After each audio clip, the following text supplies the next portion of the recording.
showers. Temperatures will be in the upper 80s with very high humidity. Stay connected to the storm station and stay ahead of the storms.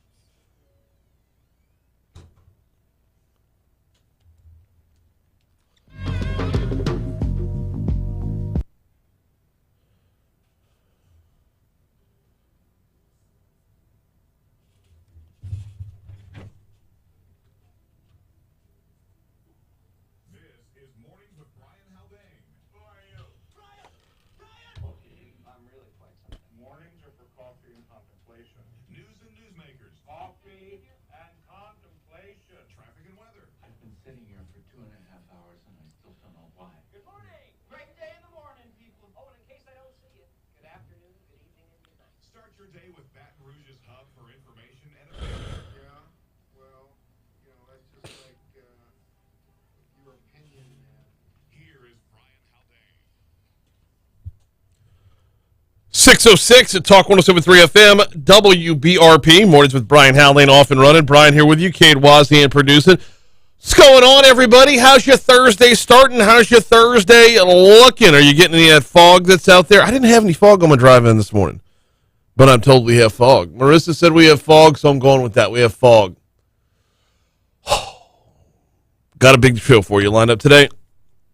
Got a lot of room to run, a lot of ground to cover over the next 3 hours, and I hope you're going to be here with us for as much of it as you possibly can. Let's start here.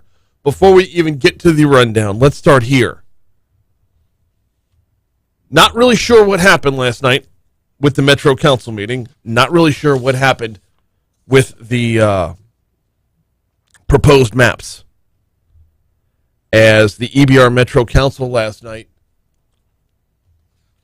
passed a map and then was immediately being sued, or is being sued, by the NAACP.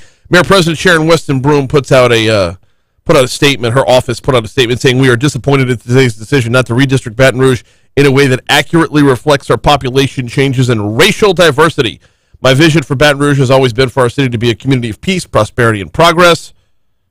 The only way this is achievable is for us to commit ourselves to equity and social justice within our parish, starting with the most fundamental right of equal representation. My administration will continue to fight for the rights and needs of our citizens." So,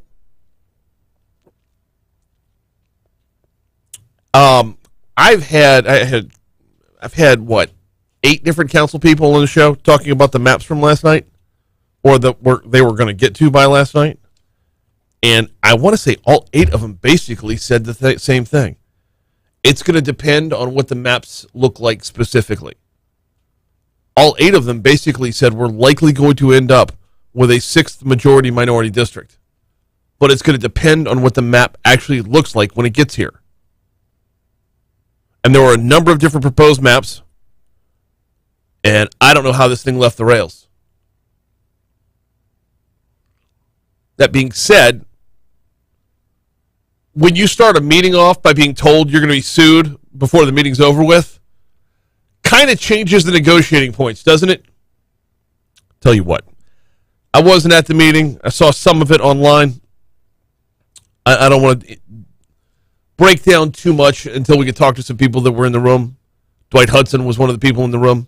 He's going to join us at 7:15. We'll catch up on exactly what went down and how with Dwight Hudson at 7:15. Hey, speaking of that rundown, Major Tom Schueman, Marine Major Tom Schueman, and his interpreter, Zach, going to join me at 6:25. They were actually on the hotline yesterday morning.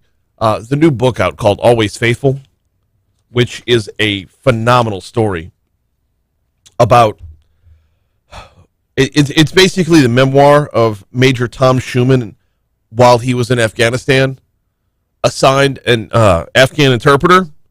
That would be Zanullah Zaki, a.k.a. Zach.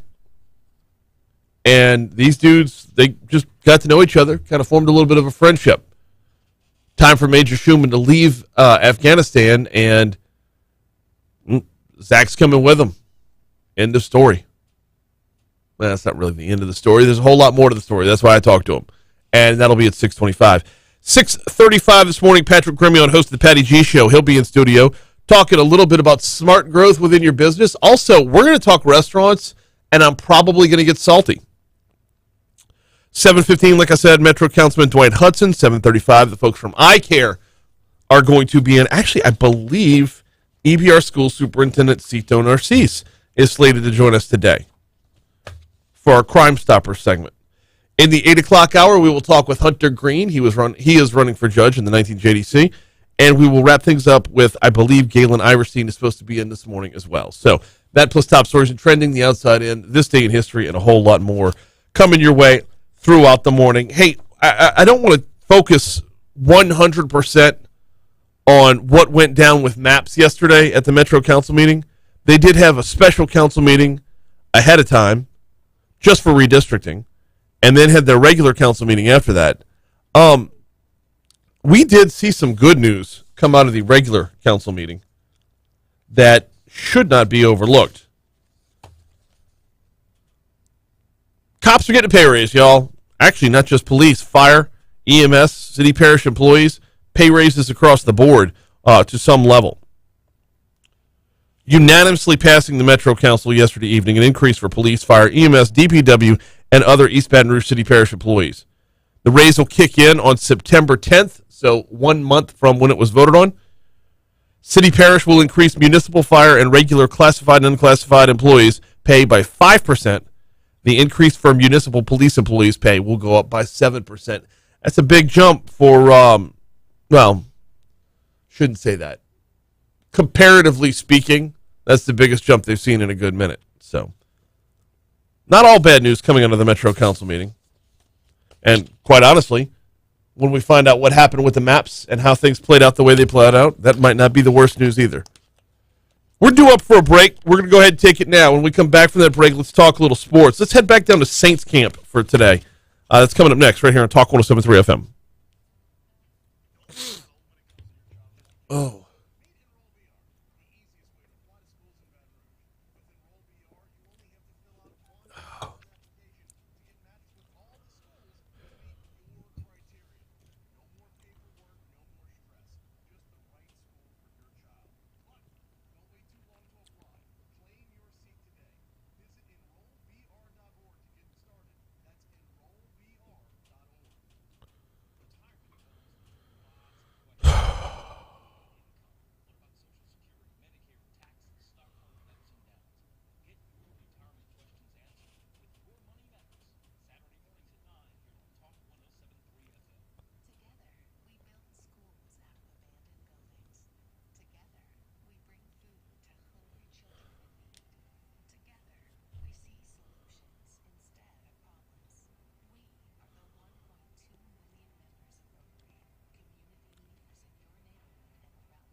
Yo.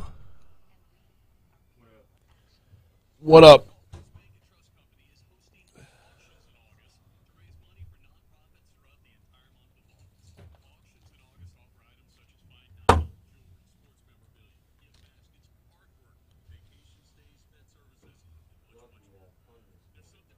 What? That was unintentional. Thank you.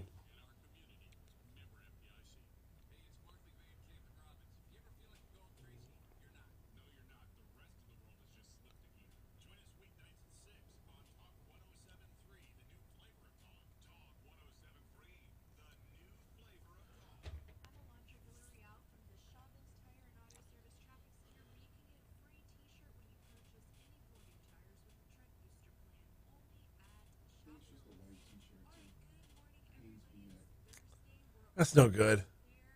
T-shirt's got to have color, man. Oh, it's a tagless? That's slightly better.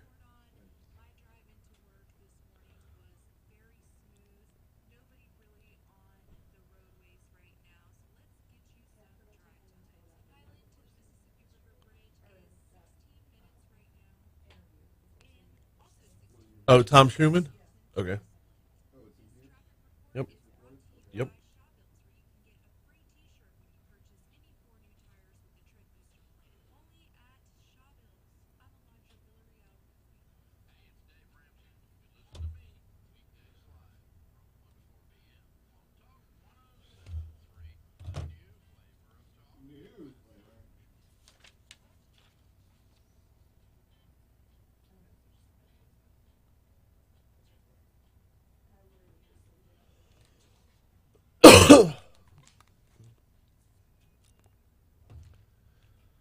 6:15, Talk 107.3 FM, WBRP, mornings with Brian Haldane, rolling right along. Getting you to sports in just a second. The ICAR Gold Class certification holds collision and repair centers to a level of excellence that is beyond compare. It puts you in the top 15% of body shops nationwide, so I guess you can be compared with those people. But the bottom 85%, no, you're already better than them because you've got the ICAR Gold Class certification. You know where you're going to find that? Right here in Baton Rouge? Over at Complete Collision Center on Plank Road in Zachary, or Perkins just east of Bluebonnet, both locations of Complete Collision Center. They believe in that standard. They believe in that level of excellence. They believe in keeping up with the latest techniques, with the training, with the knowledge, with the certifications. Certified by more than a dozen major car manufacturers. Of course, the ICAR Gold Class certification. You can learn more online at CompleteCollision.com. CompleteCollision.com. 768-9898 is the phone number. 768-9898. Don't let who you choose to repair your vehicle be your second accident. Check out CompleteCollision.com. Sports time here on Talk 107.3 FM, and Jameis is dinged up again. Now, it's not that serious. They're calling it a sprained foot. Told it's not that serious. But in Jameis's stead, Andy Dalton has stepped in.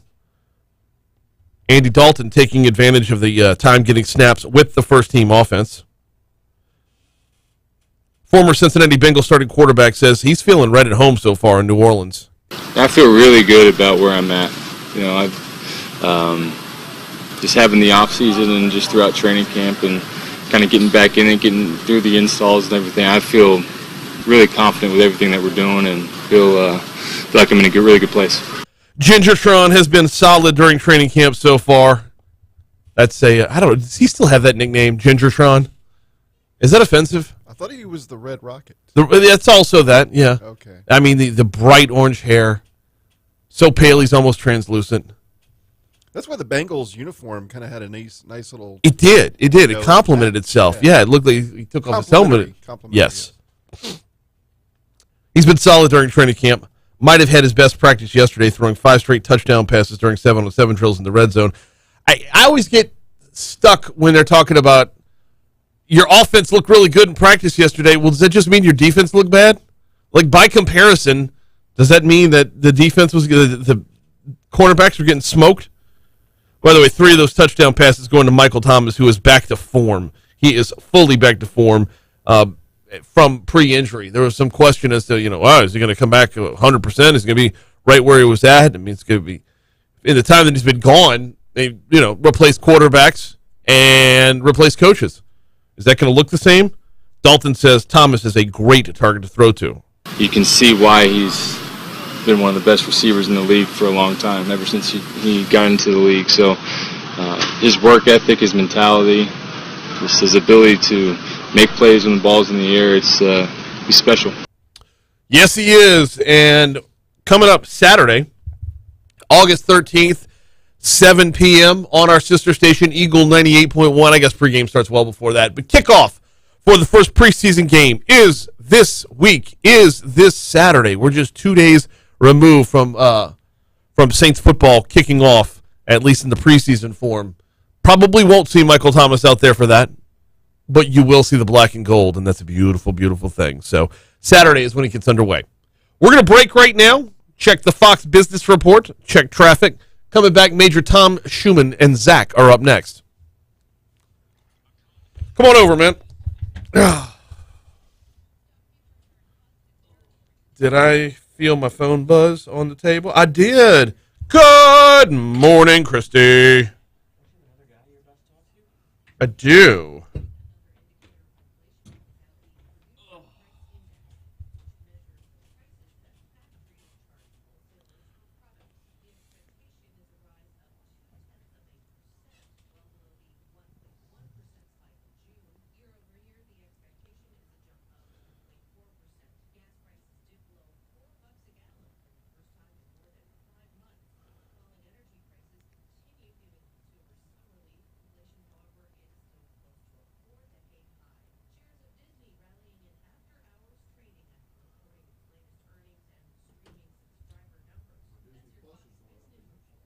Yep.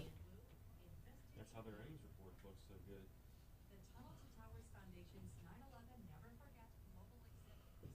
No, they'll not think I pay more than the standard for the bundle anyway. What do you bundle? Hulu, ESPN Plus, and Disney.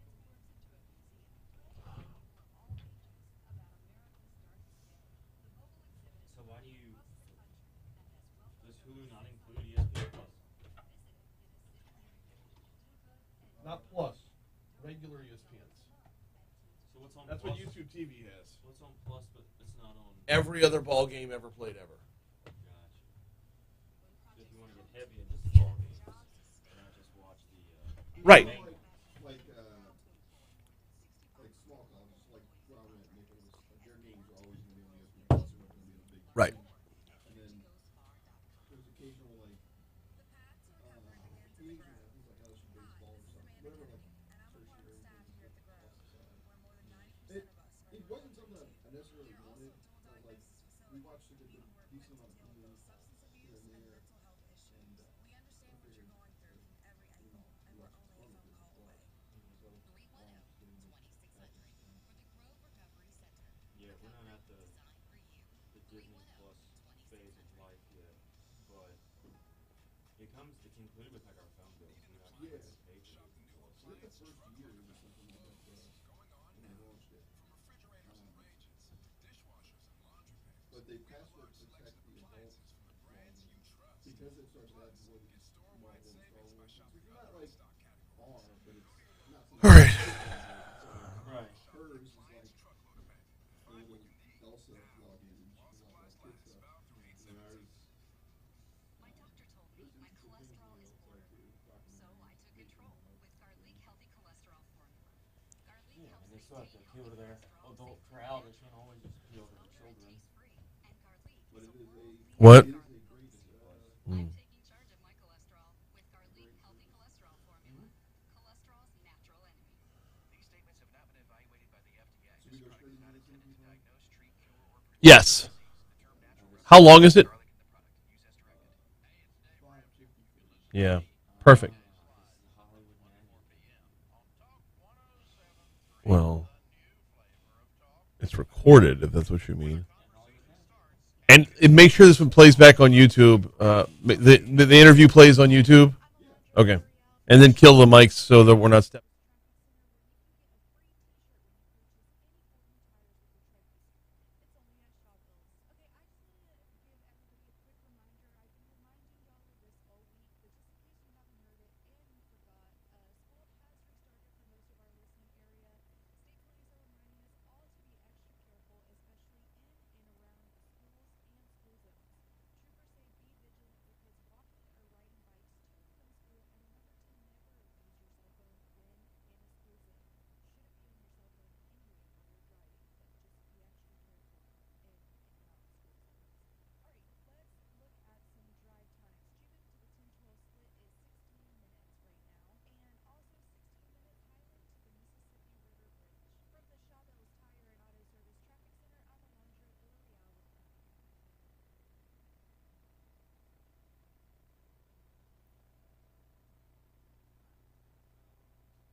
We are joined right now by Marine Major Tom Schueman and his Afghan interpreter, Zanula Zaki. They are the authors of Always Faithful. Welcome to Talk 107.3. How are you?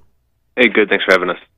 Glad to have you all on this morning. Yeah, no, I appreciate having both of y'all on this morning. You've got a fantastic story to tell, and you've put pen to paper, in 2022 terms, put pen to paper to bring it to us in the book. Tell us about Always Faithful.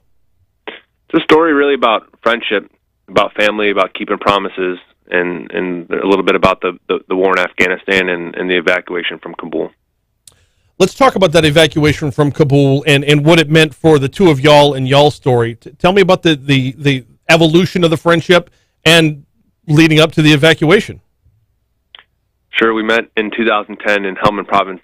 I was a platoon commander. Zach was my interpreter, and Zach from day one was very talented at his job in translating, but quickly demonstrated that he was willing to accept so much more responsibility than just to simply translate. He went out there and fought alongside us and really became a brother and another one of my Marines in my platoon. And so at that point, we we had an obligation and duty to him that extended beyond just our time on the battlefield. And so as his country collapsed and he had applied for a visa program, I felt duty-bound to support that and to keep that promise that our nation made to our interpreters and our allies. And so we went to work, and unfortunately, the program or the system actually never delivered, but due to Zach's bravery and courage to get his family out for a brighter, safer future, and due to some friends that I had on the ground in Kabul, we were able to get his family out. Zach, let's bring you in here because I've got to go back to the very beginning of this. What was the calling here? What was internally with you? What brought you around to wanting to take this stand and wanting to, go from interpreting to fighting alongside Tom and everybody else? Yeah, that was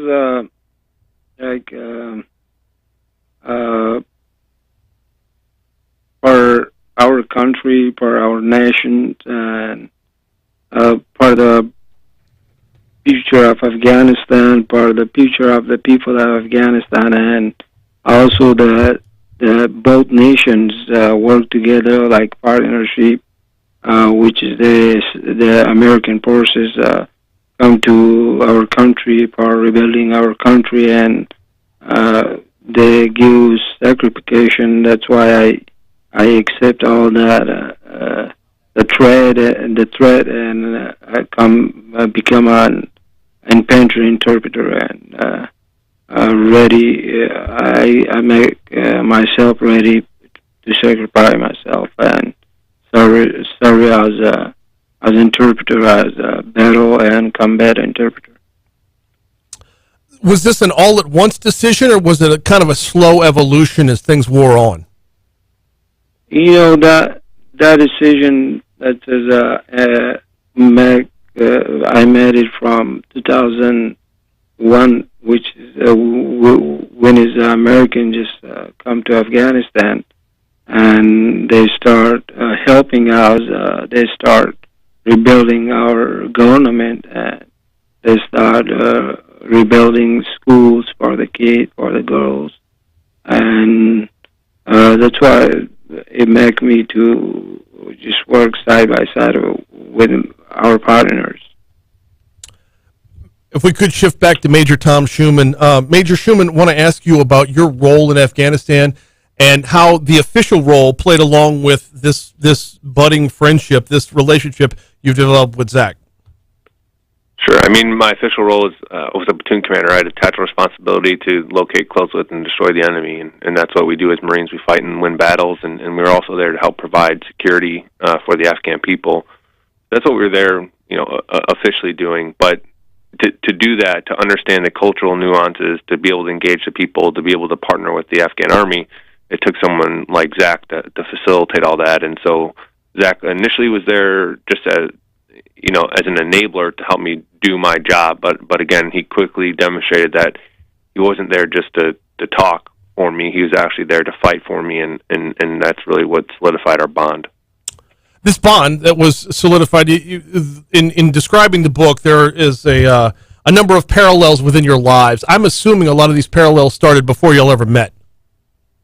I think we're both called to serve, and I think that the book demonstrates a shared humanity that despite I'm in Chicago and he's in Kunar province, we had very different childhoods, but we're both people who were shaped by our environment, by our families, and always felt like we wanted to find ways to be useful and contribute. And contribute you have, and thank you both for that very, very much. One last one before I get you out of here. What's the postscript? What are we looking at since the book, since getting back home? We're busy dads. That's what we're engaged in right now. Zach just had his fifth child yesterday. I've had 3 kids in the last 3 years, and so we'll do whatever we can to find ways to serve, whether that's our family, our communities, or our country, and that's what we'll continue and to focus on. Well, my thanks to you both for your service. My thanks to you both for the book, and thank you for a couple minutes of your time this morning. Thanks so much. The book is called Always Faithful. It is available right now. Fascinating stuff as both of them come home from last year till this from Afghanistan. We're going to take a quick break when we come back from that break. Checking news, traffic, weather. When we come back from that, we are going to talk a little business with Patrick Grimion next.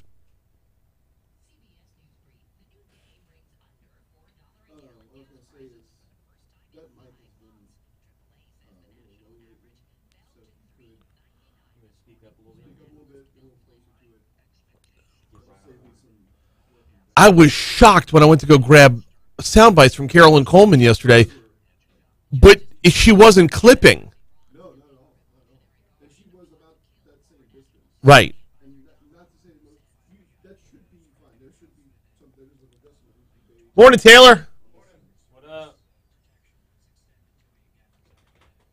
KC says, "How are they funding these 5% and 7% across the board raises?" We'll ask Dwight Hudson about that at 7:15.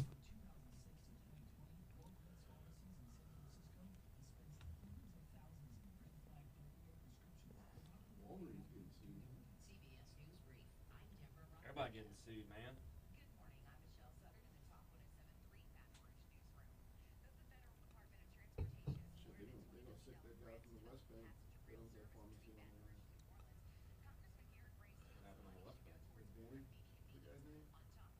Do what?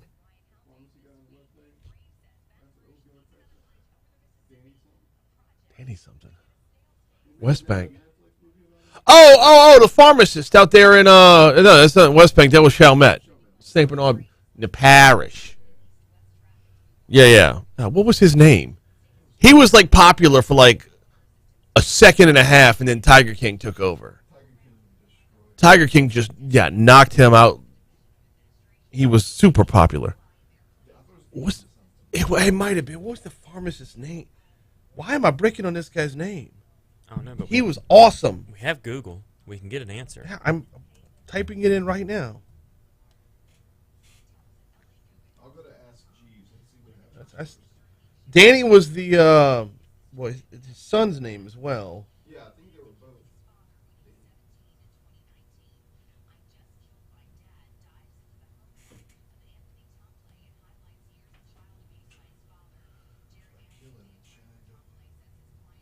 Dan Schneider.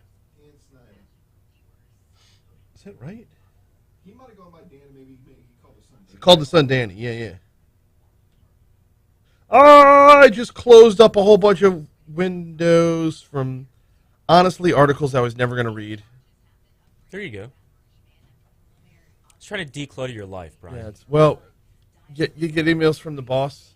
And they say, this is a great read or whatever. Check this out. Tell me what you think. And then, you click on it, and then it'll just sit there and never receive any attention. You never tell them what you think? I have never visualized my podcast audience, at least not this latest one. I have never visualized my podcast audience. I'm supposed to visualize my podcast audience. That's what Flynn says. You still doing your podcast? Mm-hmm. Kind of on hold for right now. I've got way too much going on. Yeah, I was about to say, you got so much going on. How are you even balancing that? I just don't sleep. Not healthy. It's okay. I counter that by drinking heavily. Sleep when I'm dead. God willing.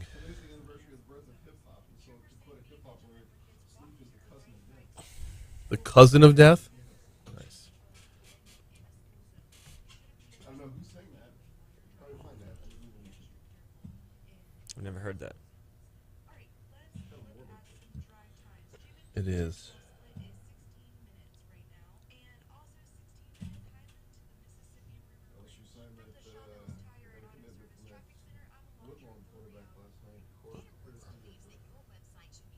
Yeah, he'll never see the field.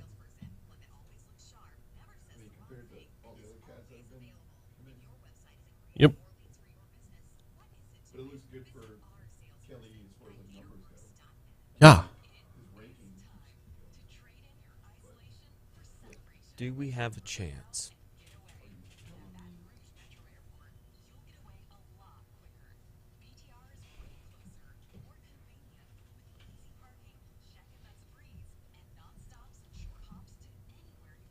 I'm hoping BTR is going to be a pleasant experience tomorrow. Yep. Where are you going? What's that? That's what I'm hoping. About to find out what it's going to be like with an 8-month-old. You know, we flew with Annabelle, and she was almost 2. And the flight there was relatively, like, eventless. Like, Mhm. kind of sat and just kind of was curious. Yeah. The way back, I think something like, the ears started affecting her. And it was, like, just... And so I don't know, I guess that was my biggest worry. Like, Right. because you can't tell them, like, oh, man, like, it'll be okay. You just have no idea. Well, and that's what I'm worried about, too. We'll see if he sleeps on the plane. Because the goal is, like, have him nap before the flight from BDR to Houston. No, stay awake from BDR to Houston, and then stay awake, like, in the airport, and then from the flight from Houston to Kalispell. So hopefully he sleeps for a few hours. We've been told to, like, make sure he gets, like, bring his little sippy cup so he can have some water and he can drink and, like, help pop his ears when you get up to altitude. That, and then somebody said to give him some Benadryl. Yeah.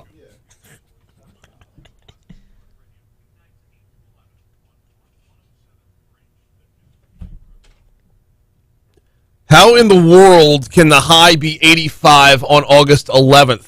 Well, WBRZ meteorologist Marissa Nuzzo explains.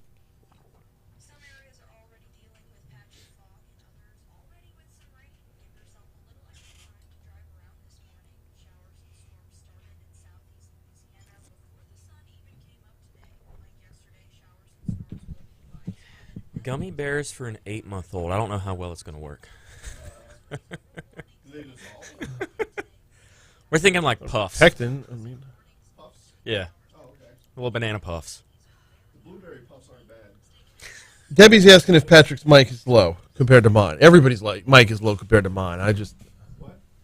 Debbie's asking if Patrick's mic is low compared to mine. And that's got to be fixed in the back, doesn't it? Yeah, it's a processor thing. Yeah. But all I can say is for now, just get as close. And speak up very loud. Project. I project. I don't know how to do that. You go from the diaphragm. From down here, right? In the gut? From right here, you go like that. That's how you project. 638. Talk 107.3 FM, WBRP. Mornings with Brian Haldane rolling right along. Every Thursday, we talk business with Patrick Grimmie on, and that's what we're going to do right now. What's happening, dude? Good morning, Brian. How are you? I'm very well. Good. Very well. We got a lot to cover this morning. We're going to talk a little bit about the Patty G show because there's a topic from a guest that I really want to dive into. But I want to start with a story you shared with me yesterday. I saw it in the business report, and I was like, yeah, he's going to want to talk about this one, and I have a feeling we're going to be on opposite sides. Do you just know when you look at articles if I'm going to want to talk about them or not? So, at this yes, point? kind of. Some of them, yeah. Some of them, no. You get like a feel for what we're after? Well, the article from yesterday says design is becoming as important for restaurants as the menu. And this is from the business report, and they're talking specifically about the Supper Club. Since it opened in May, Baton Rouge's buzzy new Supper Club has garnered significant attention, not just for its ultra-high-end menu, but for its design. The $7 million project, conceived by Walk-On's co-founder and owner Brandon Landry and his wife Mackenzie, is a dinner-only luxe establishment modeled after similar spots in Las Vegas, Dallas, and Miami. The Supper Club's emphasis on design stands out, but it's part of a larger trend unfolding in Baton Rouge and around the country, in which many restaurant operators now consider design to be as important as the menu. Working with architects, branding firms, and interior and graphic designers, operators are using design to differentiate their brands, gain a competitive edge, and meet modern diners' changing expectations. What are your takeaways from this article, Patrick?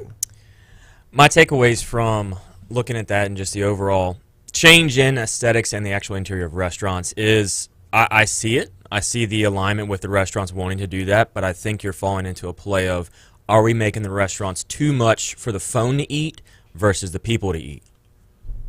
For the phone to eat. I like the way you phrase that. Like, 'cause that's ultimately, when you're building your restaurant, for example, for Supper Club, how many stories, how many videos, how many reels do you see about it? But that's like their big push is come here and then you can film it and then you can post it on social media. Right. which works once, possibly twice. If it's consistent, though, now are you just getting free advertising? So yes and no. Yes and no. If you're telling people I went to the hip place because you went to the hip place, you can get them out once. But once it's been experienced, and you can't do it anymore. I could be at the hip place more than once, but if the hip place sucked last time, I'm not going back, and I don't care how much you're spending on. Well, I haven't been to Supper Club yet, so I don't want to speak to the quality there because I don't know it. But those that have been speak very, very highly of it. So it delivers on the quality end. Right. It's anytime I talk with somebody from there, that's always about how great it is and about how great the food was and the experience. Right. So, but again, I haven't personally been there to eat, so I can't personally attest to it. I can only say what's been seen on social and what people are posting. So my concern here is if you're putting all of your effort, all of your emphasis, or too much of your effort and too much of your emphasis into the aesthetic, you're not putting into the food. Not everybody gets to be Brandon Landry. Right. Brandon Landry, as the owner of Walk-Ons, is his own brand. People are going to come because they want to go here. People are only going to come back if it delivers the first time. So if, I've got cool pics and a cool Instagram story from your first trip, if someone goes because of you, are they going to go back? And that's where the food has to deliver. And that's where I worry that an article like this is, and while I'm all in favor of investing more in architects and branding firms and graphic designers and interior designers and maybe even an advertising budget, but all of that pales in comparison to damn good food. Right. And so being from Louisiana and from Baton Rouge, that's what we push, right? Our food is second to none. Right. And so when you talk about the advertising budget and the media push, what are you advertising? How are you advertising this? How are you pushing it? Are you pushing it as the ambiance is great and the food is part of it? Or are we saying the food is stellar and the ambiance takes it to the next level? And also we got to remember that you can't reinvent what an entire city is. Nobody says I'm going to Baton Rouge because of the elegance, because of the hip new scene. When you think South Beach, you're thinking overpaying for things. When you think Vegas Strip, you're thinking of overpaying for things. Or New York, or L.A. Like, you want to be in the hip scene there. Anybody comes to Louisiana, what are they going to tell you? Oh, you can get food just as good at a gas station. Oh, you got to find the hole in the wall. The hole in the wall. Nobody is putting a whole lot of money into a hole in the wall for the aesthetic. Nobody's hiring an architect to build the hole in the wall. Nobody's hiring an interior designer to build the hole in the wall. It is a hole in the wall for a reason, and it's damn good food. Right. And I think that's where you get the people who are really concerned about the food and really want to have that great culinary experience versus the ones that want to go have a good time and the food is part of their activity. Right. You know, they're going for the atmosphere, they're going for the aesthetics, they're going for the design, and the food is that plus. So okay. I'm with you, though. How long can this go? Well, so, how long can it go, or how wide can it go? Yeah, is this a whole new movement? Brandon Landry can pull this off. Peter Sclafani can pull this off. The Solu, yeah. I've been to Solu a number of times. I love it, because it used to be the rum house. Yep. Flip that thing around, and it is the ambiance plays into it, plays into the whole experience. What they've done over at Jubin's is another great example of how totally revamped, fresh coat of paint and new themes throughout the restaurant. Awesome ideas. But in Supper Club, I'm assuming, because I haven't been there yet, would fall into that. But if you are the entrepreneur, if you're the up and coming restaurateur, and you don't have that reputation yet, you don't have that swag, you don't have your name doesn't precede you, you're going to fall miserably on your face if you try to replicate that because you believe there's a growing trend that people in Baton Rouge want to be hip. I think you have to tie it to somebody in the community if you're going to do that. Like you said, the new up-and-coming restaurateur has to find someone they can hitch their wagon and be a part of their team in order to find that success. Yes. You can't have somebody from L.A. who's not known here at all come in here and build a restaurant with that caliber and have it be a huge success. they might work, but I think you're going to have a better success hitching your name to somebody who's well known in the community. Brandon taking this first step into high-end dining, I think is playing well out so far. Yeah. And I think it may continue depending on how many people continue to go there and see that level of food is just as good as that level of atmosphere. So I don't think it's that simple. Okay. I really don't. Well, here's what.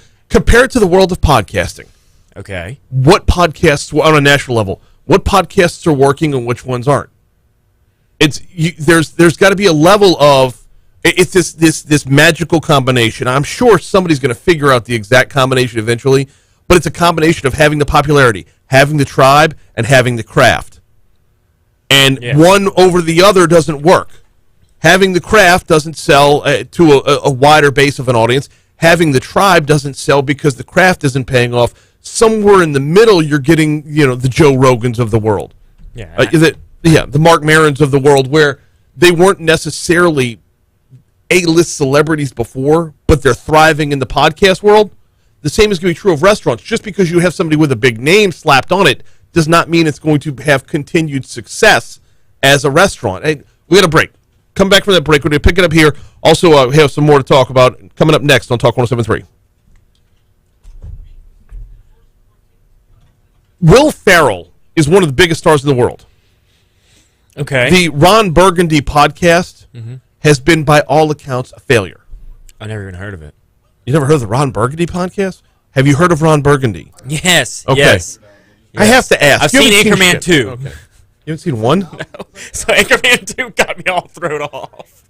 I don't understand. I really didn't. I watched Anchorman 2 and was like, none of this makes sense. Watch Anchorman 1 on the plane. Jeez and criminies. So, the Ron Burgundy podcast, by all accounts, has been kind of a failure.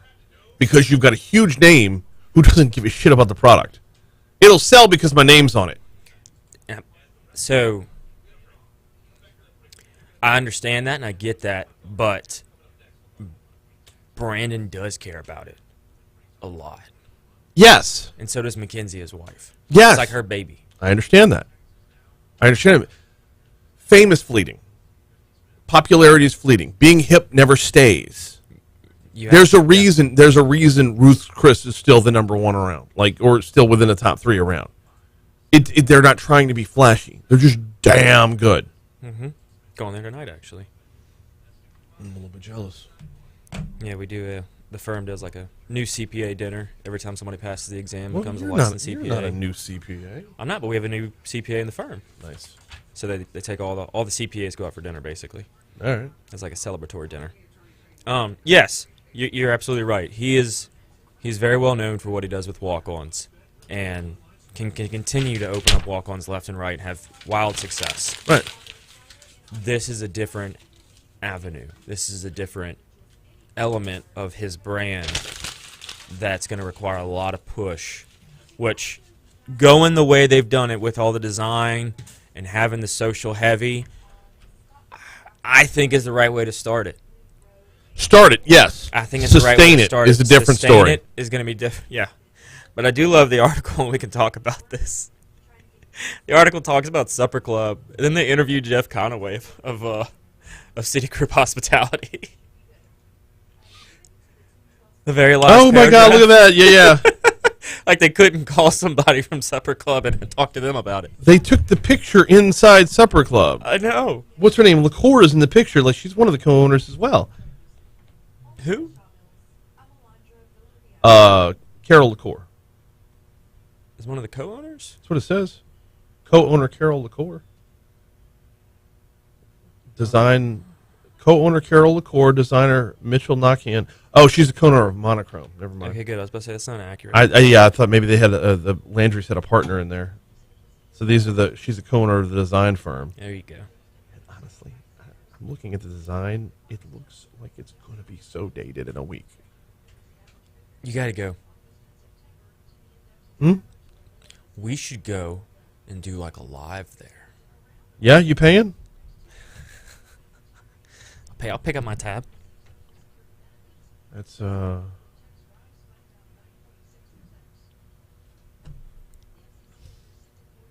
It's different. It's very different. It's got the Ruth Chris vibe of no windows. Yeah. So it's always lit the way they want it to be. Yeah. It's got a DJ in the background.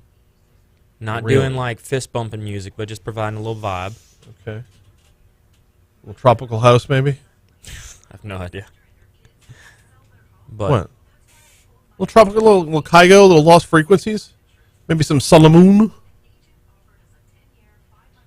No? maybe I can't play the tracks in my head right now, and I'm blanking on them.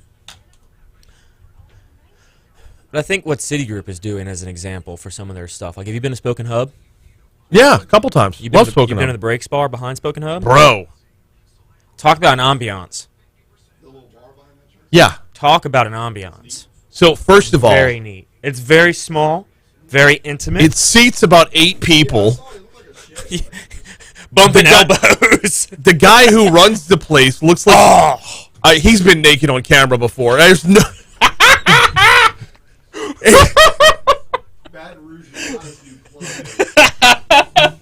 There's a sculpture of 2 people effing standing up. There's 2 people doing it. I think he was one of them. I don't know. The sculpture didn't have as good a hair. And He's got good hair. Christy and I are going to go back to that place because that guy is so awesome. But there's no way he hasn't done porn. Good 70s shag carpet's Yeah, probably like, still in his house. no. Still in his house. Like a very, like a very niched level of porn, like some kind of like Dutch egalitarian from the 70s type of. That's talking burgundy carpet. Oh my goodness gracious! Lime green It is walls. a different vibe. Mornings with Brian Haldane rolling right along. Patrick Grimion's in. We're talking business. We're talking about concept versus delivery. Talking about design versus menu on in a restaurant, and it's coming around. It's starting from a story in the Business Report about the Supper Club, and the Business Report, when talking about the Supper Club, interviewed Jeff Conaway from Citigroup. I love Jeff. I love Jeff to pieces. Love Jeff too. But like, why? So I can see an argument being made for connecting design, architecture, and ambiance with Spoken Hub and the Breaks Bar. Okay, but I can see that. I can see the argument for being tied there. Yeah. But when your headline is talking about Supper Club, Interview somebody and from you Supper interview Club. somebody, and you have a picture in Supper Club, Right. And then they throw in Jeff at the bottom, Right. Like, Jeff's not wrong with what he's saying. No. Oh, so what Jeff's quote here is: design has been a big consideration in all of our concepts, and it really reflects what our customers want. Jeff, for those who don't know, is what Citigroup Hospitality they own. What Rouge Creole they own. Beausoleil they own. Spoken Hub, City Slice, City Port. Yes. Yeah. So the restaurant group's latest of 7 concepts is a bicycle-themed Spoken Hub. But when you're in there, it's not like it's not beating you over the head with the theme. I mean, it's noted throughout the menu a little bit. You'll see a little bit on the walls and whatnot, but it's not like when you walk into an Applebee's and there's like 1,000 pictures of not so local high school football teams on the wall. Like you're supposed to feel at home, but I really think they're from Indiana. Like that's sort of it's not bludgeoning you with it. It's in the background to be sure. When you walk your neighborhood, yeah, exactly.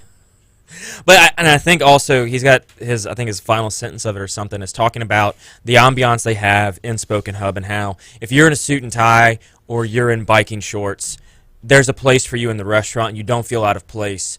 The way they've done that, or maybe the way they seat people, is unique in a sense. Yeah. Because I've been in there coming from work in business casual, and then I've been in there in shorts and a t-shirt and have not felt out of place, and nobody feels out of place in that establishment. Absolutely. And it has a very unique vibe with this old diner style, which their milkshakes made with oat milk, by the way. Did not know that. Delicious. Okay. And then you go around to the Breaks Bar. The Breaks Bar is so... Which apparently Byron doesn't want us to talk about it. He says it'll get too many people there. So that's kind of cool. The cool part about the Breaks It's Bar. a speakeasy. It is a bit of a speakeasy. It's not like you have to have a password to get in, but there's this underground vibe to it. It only seats 3 people, maybe 4 in the whole bar, including the bartender, who, if you've not yet met him, do so. But the vibe in the Breaks Bar, and I say this with love, it's like a scene from a Tarantino film where something bad is about to happen. Yes. like everyone's about to get murdered by got Samuel L. Jackson. Mr. Pink and Mr. Brown are there. Mr. Pink and Mr. Brown are there. Mr. White couldn't fit in because they'd only seats 3. Like, yeah, Vincent Vega's about to roll in at any minute. Yeah, or they're planning something and they're about to go out and do something bad. Yeah, like that. 100%. But like I don't need the vibe when it comes to Spoken Up. If you ask me anything I remember about Spoken Up, it's Croffle. I'm going to remember something from the menu. The Croffle's awesome. Croffle's good. Don't guffaw the Croffle. No, the Croffle's very good. But like, I'm all about the food. I'm all about Zealand Street Market. By the way, most underrated brisket in Baton Rouge. Zealand Street Market. Yeah, good. Let me take you to lunch tomorrow. Oh no, you're going. No. All right. And go to lunch When you get today. back. I can't. Okay, but so I think, but to that tune, maybe the type of ambiance and maybe the type of restaurants that are focusing so heavy on that aren't targeting the Brian Haldanes of the world. Are there more people in Baton Rouge who don't care about being cool, though? I mean, clearly. Don't care about being cool? Right. Yeah. I think you have an upward trend of people wanting to be cool in Baton Rouge. And people wanting to show they're cool through social. I think there's a trend up. I don't know that Baton Rouge is big enough to cover that. I'm more interested in... we want to make it big enough to cover it. Well, you know, my dad used to say you can want in one hand and you know what in the other. You come back and tell me which one fills up first. This is true. So, we got 2 minutes left. Let's talk about your latest guest on the show. Anna Couture of Trifecta Sports Therapy. Have you ever had, like, cupping done, you, Brian? No! I've seen it, and I have no idea what it does. Look at that. You got a hickey. That's what I had. So I had to call Charlotte on the way home and say, honey, we did cupping on the show. That's all that happened. Here's the video. You can watch it. So you know what happened. So it was interesting. I'm not going to lie, like instant relief. So really? Dude, I don't know how to explain it. It was weird. Go watch the last 10 minutes of the show. We did it live. Because somebody put a vacuum hose on your neck? It's not a vacuum hose. It's a little vacuum hand pump. But anyways, so she has Trifecta Sports Therapy, and we were talking about her levels of growth. Right. So she is off of Goodwood in like a strip mall. That's not a type growth. building. That's going to go away. Sorry. Continue. We got a minute and a half. Okay, so she's off of Goodwood in this kind of like little strip type business establishment with multiple suites in one building. So she got the first. That's right there by Independence Park. Yeah. Yeah. So she got one suite, and then she realized she quickly outgrew that. Well, her neighbor was an empty suite, so she moved into that one as well. And then she moved into the third one on the right hand, on the other side of that. So now she's got 3 suites when she could have done, when other people would have maybe looked at opening 3 different locations. Yeah. She was like, no, I want to stay here to have all my people come to one location and do different things. So having that smart growth of, instead of going open 3 new locations with all that additional overhead, she was able to move kind of horizontally. Just to tease what's going to be coming up during news, when we're at news on the air, where this conversation is going to continue through the news, because this is going to depend on what type of business you run. Absolutely. I mean, 1,000%. Like if she were, let's say, a gym, she'd want a different location. Well, would she though? Would you just want more space? Numbers. I got numbers on this one. The people who do not go to the gym and do not re-up their membership because the gym is more than 5 miles from their home, it's astronomical. It's above 60% drop-off. Interesting. Trifecta Sports Therapy is your guest this week on the Petty G Show. Yes, she did a great job. Which you can find anywhere you get your podcast, and you'll find it right here on Saturdays on Demand, right here on Talk1073.com. The conversation continues, because we're going to dig into this a little bit more. Conversation continues on YouTube. On air, here comes the CBS World News Roundup. So, yes, okay, if you're sports therapy, if you're physical therapy, if you're medical... Yeah, it works. I consider that she's medical. Out of space. Oh yeah, she's not like a gym. Right. You run out of space because she requires space to do the stuff that she's doing. The type of work she's doing, she requires that space. Right. And it's more economical on her end, rather than paying for a whole new location to have the add-on to her location. It's also better on her end from an oversight standpoint, to be able to monitor what's going on under her building when she doesn't have to monitor what's going on under 2 buildings. And a whole lot better for staffing, because she can, if there's an issue, it's not like she has to drive across town to go resolve it. She just walks next door. Or walks, I don't know if she's opened the walls or anything, but... Is Nodier still... Do you know that?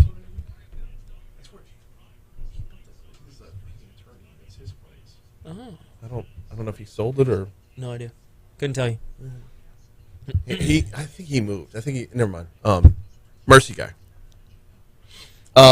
So there are businesses where, and I'm trying to remember the numbers. I've been when Anytime Fitness was my gym. It was at the corner of Florida and Sherwood. Yeah. And it was within a mile of my house. It was 0.93. It was like just under a mile. So I figured out one day, instead of doing cardio when I got to the gym, run in the gym, right, do my workout, and run home. Like, okay. Rather than drive to the gym, do 45 minutes of cardio, and then do my workout, and then it worked out better that way. Anyway. 45 minutes to I got to be good friends with the owner of the franchise. Do what? You said 45 minutes to travel a mile? No, if instead of doing 45 minutes of cardio while I'm there, gotcha. I'd trade it out with your cardio is better outside because you're going to sweat more. Yeah. I don't need to do 45 minutes. Get that fresh air, man. Yeah, you do. Yeah, you do. And also the good joint pains in the knee and whatnot, because you slip on the sidewalk and everything. Right. It's awesome. Then it starts raining on you. Oh my God, it's the best. You can't get that inside. Right. There's no patch of mud on a treadmill. Right. You never show up dirty after running on a treadmill. I got to be good friends with the owner, and she told me all of this about how if you live more than 5 miles from your gym, you are more than 60% likely to never utilize your membership and drop it after the first interval. Like if it's a 1-year membership, not re-upping it. I believe that. The exception to that is Planet Fatness, because they only charge $10 a month, and it's automatically withdrawn, so you never think about it. And if you actually do try to jump out, you got to go in. You got to go into the gym. You got to have an exit interview with 6 members of staff. It takes longer. What is your time worth? Is your time worth $10 an hour? Because it's going to take you more than an hour to get out of it. Then, after you do get, and I did get out of mine, by the way, because they moved. After you get out of it, you will get email after email after email. Resign for $0 down. Resign for $0 down. Resign for $0 down. First 3 months or $0. That's like that delivery meal service. 16 free meals. What's the one? Factor? No, like Fresh Eats or something. Yeah. Oh, I got to do those again. I love those. And they send a little recepe card so you can do them on your own afterwards. Yeah, and then we keep the recipe cards, and then we just go grocery shopping for what's on the recipe card. Uh-huh. And then we have we have a binder of all the recipe cards and everything we've gotten. It's you and Ed Ogeron. Yeah. See what I got him? A natty and a fat check. So you're saying I'm on a good path? Yeah. No question. But so if you're a gym, that's one thing. If you're sports therapy, it's another. Yeah. If you're a restaurant, it's a whole other. Because now you really want a second location. Because overcrowding the first location. Change the concept. What do you mean? Izzo's Lit Pizza always next to each other. Okay. If you expand within the parking lot, are you just creating a new concept that targets a different food type and a different market? Oh, that's a whole other thing. That's a whole other thing. Think about it. I know. The new Lit and Izzo's right there on the corner of Bluebonnet and Highland. That's a package deal, man. Yeah. Yeah, but... No, it can't work for everybody, obviously. Well, yeah. You're not going to have the brakes and then open, handlebars next door to it. Like, right. Or you're not going to have the brakes and then go with go-karts. I'm just saying it all depends on what type of business you run. You don't want your restaurant to be overcrowded. You want a healthy weight, but not an overloaded weight.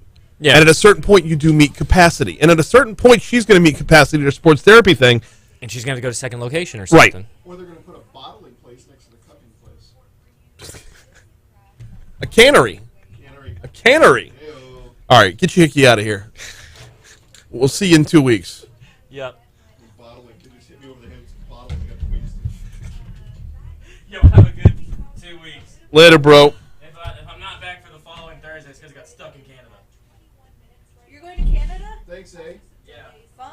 Going to Banff. Nice. What? What? Damn. I still didn't understand that.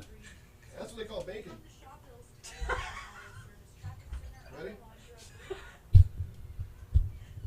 Rain in the forecast yet again. Here is WBRZ meteorologist Marissa Nuzzo.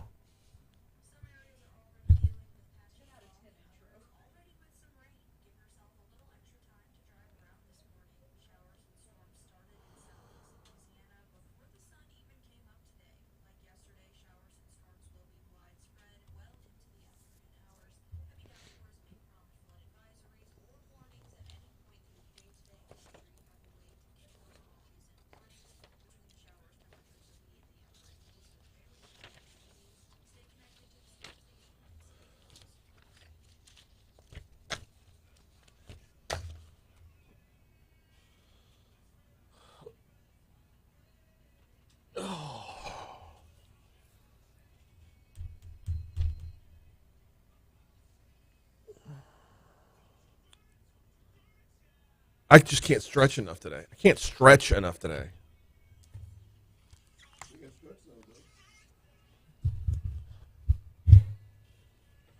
7:06, Talk 107.3 FM, WBRP. Hour 2 of Mornings with Brian Haldane coming your way now. Got a busy hour for you this hour. Got a lot on tap. What the hell happened with the redistricting last night? What went down? We have had darn near every council member in the city parish on this show, and darn near every one of them said basically the same thing. It's going to end up being 6-6. Six majority-minority districts. It's going to end up that way. Now, how that's going to break down, we don't know. It's going to depend on the individual maps because so much more goes into this redistricting than just, I'm white, you're black, end of story. So much more goes into it. Population density, the concerns of the voters within, the concerns of the residents within. All these things have to be factored in, not just race. But now the NAACP is going to be suing the city parish because they ended up voting on a map that's 7-5, not 6-6. We're going to talk with Metro Councilman Dwight Hudson in our next segment, not just about that, but about everything else that went down at the Metro Council meeting. Hey, I want to tell you also this hour, EBR School Superintendent Cito Narcisse, Dr. Cito Narcisse is going to join us for our Crimestoppers segment as a guest of iCare. They are looking at a teacher shortage even as the year is already underway. Let's go through all the back-to-school goodness with Dr. Cito Narcisse and a little bit of the challenges that he's facing. That's coming up at 7:35. Right now, though, we are going to get you to Top Stories and Trending in just a moment, but I do need to remind you that Top Stories and Trending is, as always, presented by the folks over at St. James Place. If you are looking at opening up that next chapter in your life, we're talking about heading into those retirement years, St. James Place is a wonderful option. Now, if you've heard about St. James Place before, have you heard the right things? Because if you've heard they're a nursing home, let me just tell you that it's just a myth. A myth that needs to be busted. Not a nursing home. They have nursing facilities. They have nursing care. They have memory care. They have assisted living. But St. James Place is an all-inclusive life plan community. Not just retirement community, a life plan community. They provide independent living as you're moving towards those retirement years. Give St. James Place a look at stjamesplace.org. 215-4500 is the phone number, 215-4500. They are on Lee, right by Highland. It's just a beautiful, gorgeous, gorgeous campus. Go check them out. And by the way, you don't have to be a millionaire to get in. They have ways to make it more affordable than you would think. St. James Place, live life well. Time for Top Stories and Trending. Let's go.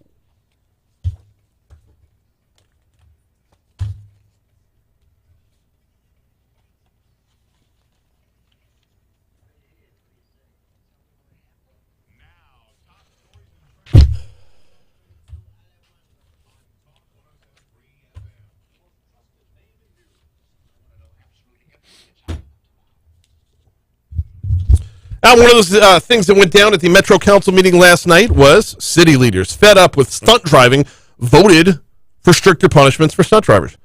It was all quiet in Segan Village Park. You know, we did a story about what went down last Friday over at Segan Village, which was in outside of the city limits, but this is a problem that affected not just within the city, but the entire parish with the stunt driving. So, last night, stricter penalties were voted on. A new ordinance increases jail time from anywhere from 10 days to 3 months. It also increases the fine from $500 to $1,000 for first-time offenders. We had Baton Rouge Police Chief Murphy Paul on the show on Tuesday. He told us this was going to go down last night, and he said the fine isn't the big thing. Taking away their ability to drive is. Impounding their car is. Game changer, hopefully, from the Metro Council last night. A grandmother told WBRZ's investigative unit that the state told her she was too old to care for her grandson when she tried to get custody of him. Instead, the state placed the child in foster care. That foster parent was arrested last week for raping that 14-year-old. Sylvia Smith, the child's grandmother, says on 4 separate occasions she filed complaints with the Department of Children and Family Services about her grandson's living conditions. The grandson does not share her last name. Smith said her grandson told her he was raped multiple times a week starting at the age of 7. He was forced to perform other acts with other foster children in the house. so that Michael Haddon, the man who was arrested, could watch. The child was signed away for foster care about 7 years ago when Smith's son no longer wanted to care for him. That's about the time she said she began spending $30,000 of her money to try and get custody of her grandson. She was told she was too old. He had to go be raped. Deputies seized several illegal drugs and firearms Tuesday from a man who allegedly sold narcotics while holding his 1-year-old child in his arms. You really can have it all. Investigators with the East Baton Rouge Parish Sheriff's Office Narcotics Division reportedly had been looking into Preston Kinchin, 40 years old, for the last several weeks. Kinchin, also known as Wild Side Magic, according to a social media post from the Sheriff's Office, distributed fentanyl and cocaine. Investigators seized 36 ounces of fentanyl, small amounts of powder and crack cocaine, 2 ounces of meth, 5 different firearms, including an AR-15, almost $20,000, and a 2016 Denali truck. Deputies arrested Kinchin on a myriad of drug possession charges, firearm possession charges, child desertion, and 2 counts of cruelty to juveniles.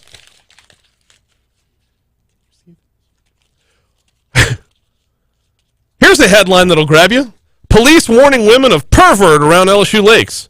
Women who walk around the LSU lakes, beware. Those who frequent the popular area for the picturesque view may get an eyeful of something very different. Baton Rouge police are investigating several reports of a man exposing himself to women in the lakes area over the last several weeks. One victim tells our news partners at WBRZ, the creep flagged her down near East Lake Shore and Lake Hills Parkway. I had gotten off my bike and was taking pictures of a bird. The guy walks up, described as an African-American man, walks up, comes in a bluish kind of 4-door car. He pulls up and he says he was looking for East Boyd Avenue. Another victim tells an almost identical story of a man in a blue Nissan asking him how to get to East Boyd. That incident happened a few blocks away near May Street. BRPD also reports one woman had her backside grabbed. As for a description, it varies. He's sometimes on foot, sometimes in a blue or gray sedan. His age is hard to determine, but I'm sure those other parts could be matched up. East Baton Rouge Mayor President's proposal to raise wages for city parish employees, namely law enforcement, was approved by the Metro Council yesterday. According to a statement from Mayor President Sharon Weston-Broom's office, BRPD would see the biggest increase, a 7% bump. Basically everybody else working for the city parish gets a 5% raise. Those are your top stories. Here's a look at what's trending this morning. We do have to invoke the shark alligator rule this morning as a paddle boarder and his dog narrowly escaped a shark's jaws after the massive beast chomped on their paddleboard. The latest shark encounter happened yesterday afternoon off Lovers Point Beach in Pacific Grove, California. Witnesses told KSBW that a man and his dog were paddleboarding off the coast when a shark attacked them. Photos of the terrifying attack showed the shark's massive bite engraved on the man's board. The victim reportedly told beachgoers the shark had attacked them multiple times. The man and his dog were unharmed in the attack. By the way, 2 months ago, same spot, a 62-year-old was brutally attacked by a great white shark. Steve Bremer was swimming off Lovers Point Beach in the waters of Monterey Bay on June 22nd when he got bit. The 62-year-old required 28 units of blood for his injuries and was released from the hospital on July 16th following 3 weeks of rehab. Those are your top stories in trending. We're due up for a break. When we come back, Metro Councilman Dwight Hudson's up next. Cool.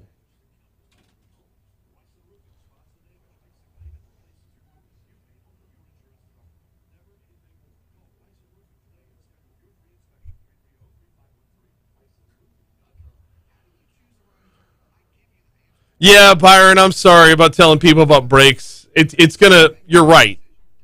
Christy and I have been, and we're totally going back. But the vibe of being under the radar is what makes it so awesome. Byron also says, a pic of Conway Twitty carefully nestled among the Victorian glassware. Love that place. How about all the fresh, herbs and spices and seasonings and, there's capers and whole peppercorns just in little bowls that were picked up from an estate sale from someone who was obviously named Estelle. It just, the whole vibe of the place is so weird. It's like,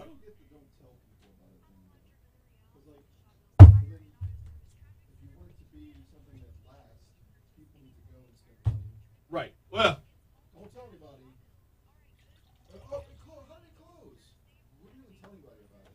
So it's like an attachment onto the restaurant. It's like Spoken Hub needs everybody to go there. The Breaks needs 4 people to go there. Kevin says there sure are a lot of diddlers around town these days. Yeah. Yeah. He's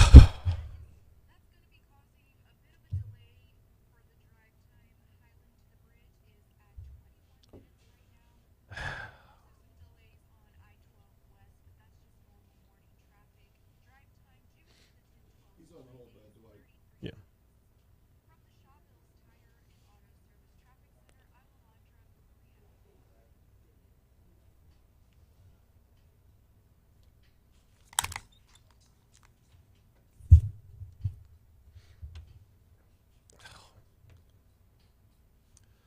.717 Talk 107.3 FM WBRP. We've got a ton of Metro Council business to cover this morning. You had a redistricting session yesterday. They came out with a map.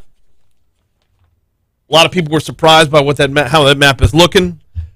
But that's not all they did. Here to break down all of it, Metro Councilman Dwight Hudson. Dwight, welcome back, man. How are you? Hey, doing good, Brian. How about you? Doing all right. There's no way we don't. We'll get to the police raise in a minute, and we'll get to the drag racing in a minute. But there's no way we don't start with the mapping. I had you. I had Denise Amoroso, Lori White Adams, Jen Rocca, Rowdy Gode. Yesterday, Carolyn Coleman was in here. We've had Lamont Cole on. We've had Daryl Hurst on. I'm missing two. Aaron Moak's been on. And Brandon Knoll, all talking about the mapping and where this thing was going to head. And just about every one of you said, and I'm paraphrasing, I'm not quoting you, any one individual, but everybody pretty much said it's likely going to end up with 6 majority-minority districts. Yesterday, you walk out where it's still a 7-5 split. How did things play out the way they played out? Yeah, I mean, ultimately what ended up happening was that there were two maps that kind of rose to the top. Map 4A or 4B, and we'll use those interchangeably. They're almost identical with one minor tweak. And then map 7A. The guidance that we got regarding map 7A from our demographer was that there was a major issue with it in that race was really the controlling factor that was used to create that map, and that's a sort of a no-no. The guidance that we got, from the demographer, the guidance that he gets from, the Voting Rights Act. So ultimately 4B was the map that was passed. Now I will tell you, I know a lot has been said about map 4B as it looks today, but we've got to remember that the demographics in this parish are changing. Yeah. And so I think at some point within this next decade where this map will be in place, you very well could end up with a 6-6 council. I think that's likely, just looking at how our demographics are shifting. Interesting. Meaning that regardless of what the map says on the ground, when it comes to the people, you're likely going to have another minority Metro Council member come around. Yeah, unless there's some kind of shift in the way that the trend is going now. Dwight, I got to ask you a personal question, just as a Metro Council member, not speaking for other Metro Council members. When someone starts a conversation by saying, no matter how this plays out, we're going to sue you, does that affect the conversation? It does, absolutely. Especially when, if you took part in the workshops that we had on this, there was a lot of cooperation between council members, an incredible amount of working together. It was actually much easier for us to work together when we were using split precincts because of the ruling that came down for the school board. We shifted after map 4. You'll see we only used whole precincts. And that did make it a little bit more difficult, but we pushed through, and I think we ended up with a pretty good map. The other issue that you really run into, especially if you're intent on creating a 6-6 council, is the way the population lays out across the parish. It's just the fact that a large amount of our black population is in the north part of the parish, right? And when you're trying to divide up the parish, and really you're supposed to use the existing council districts as kind of a guide, it becomes very difficult to lay out that map in such a way. I mean, we there's many different renderings of maps out there that we came up with, and it just becomes incredibly difficult. unless you're willing to just completely blow up the map that we've been using for decades now. Well, and this is one of the things that we've talked about with the congressional maps repeatedly, which, by the way, I don't think the same voting right, when it comes to the Voting Rights Act, the way things play out for y'all's map is not the same as the congressional map, correct?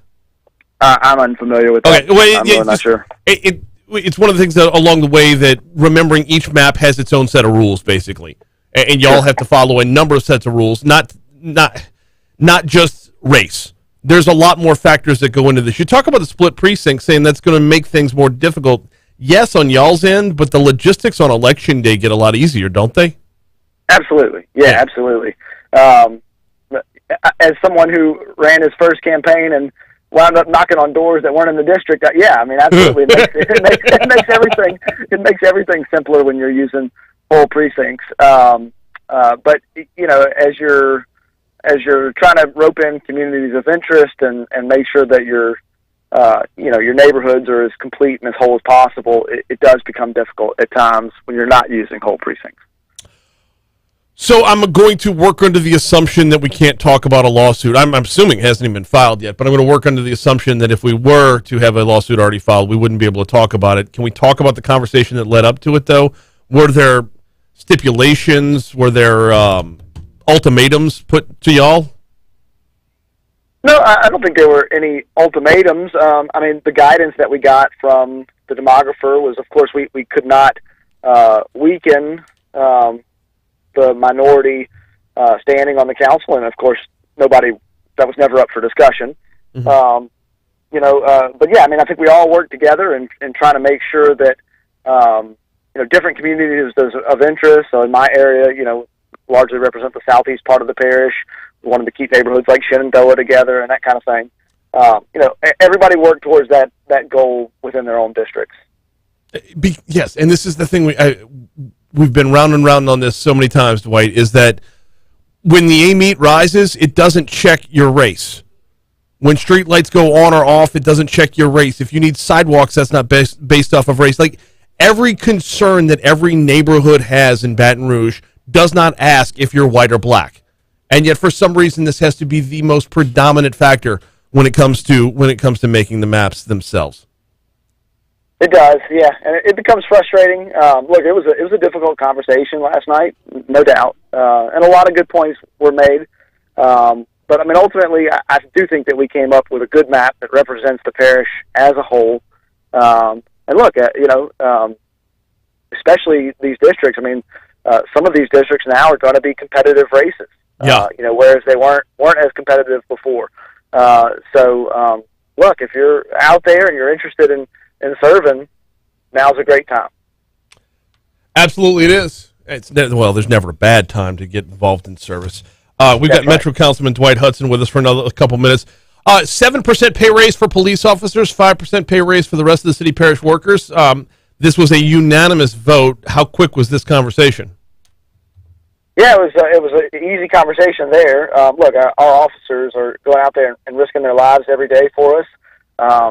So absolutely, they deserve it. I do think that there's still work to do. We're still somewhat behind the average, and we still are not quite as competitive as some of our surrounding departments. So there's still work to be done. Mm-hmm. But definitely, we all got a chance to pause last night and celebrate that win as a group. And I'm very glad that everybody has been working towards that goal, and I'm just glad we were finally able to accomplish it. Well, 7% is one thing, but this is 13% over the course since the beginning of the pandemic. Because there's been 2-3% raises as well, has there not?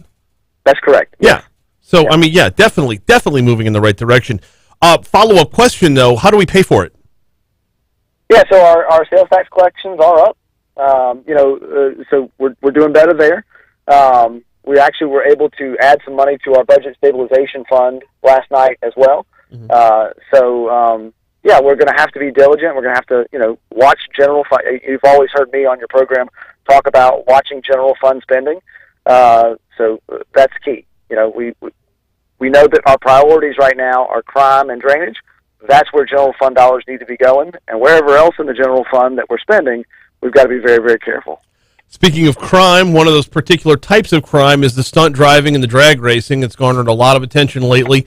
Well, really since the Garth Brooks concert, it splashed all the headlines, and then what went down at Seguin Village over the weekend adds to that.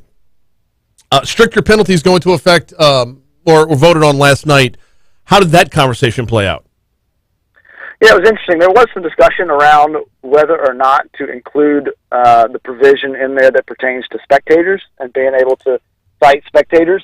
Mm-hmm. Ultimately, it did pass as without amendments, which I think is very good. Yeah, we're excited about that. We now have basically maximum penalties for this type of stuff. And look, I mean, this is dangerous. This is we just can't have folks out there drag racing down the street. We've got tracks in the area. We've got private events where you can do this kind of stuff, and that's the place for it. Our city, our parish streets are not the place to be doing this. Well, but and you say that, but as you say that, you know full well while you say it, they don't want tracks. They want to be on the public streets. That adds to the allure of it. That is the allure of it. No doubt. And look, if you're going to participate in that activity, you're going to assume the risk of getting a $1,000 fine, possibly getting your car impounded, and losing your license possibly as well. So if you're going to engage in that activity, just know that there are now provisions in place where you're going to suffer those consequences if you do it. The spectators can be held accountable as well, I would assume. The organizers. Chief Paul was on the show Tuesday. He talked about punishing the organizers, the people who get these folks rounded up on social media and out there. What are the punishments for the organizers? Yeah, all similar citations can be issued for that type of behavior. And that's key. Look, when it comes to the spectators, the feedback that we got from EMS was that, if somebody gets injured, they can't get through this crowd of people and cars in order to get to the injured parties. And of course the organizers are a problem because they're the ones setting it up. If we can nip that in the bud, then we solve the whole problem. Yeah, shutting it down before it starts seems to be the tricky part, though, doesn't it?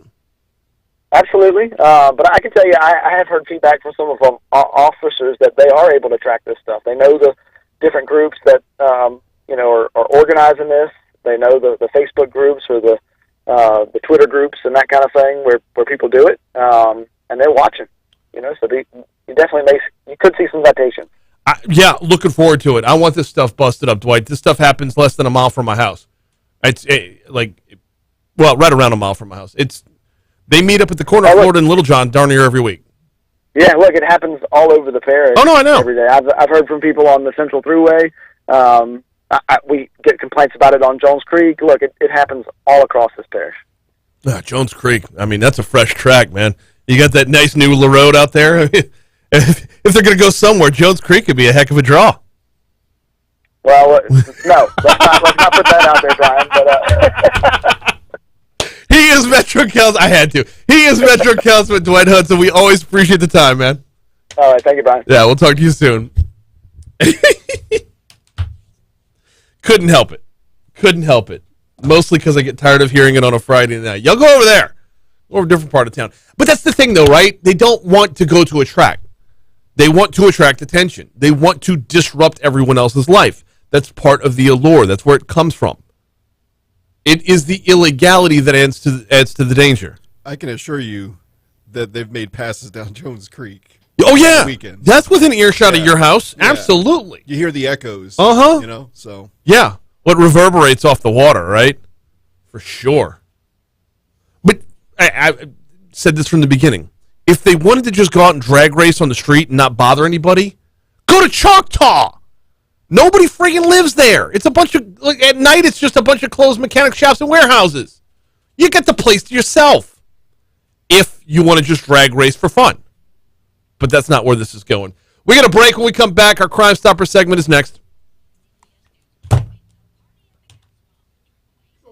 It's not a party at the gas pump.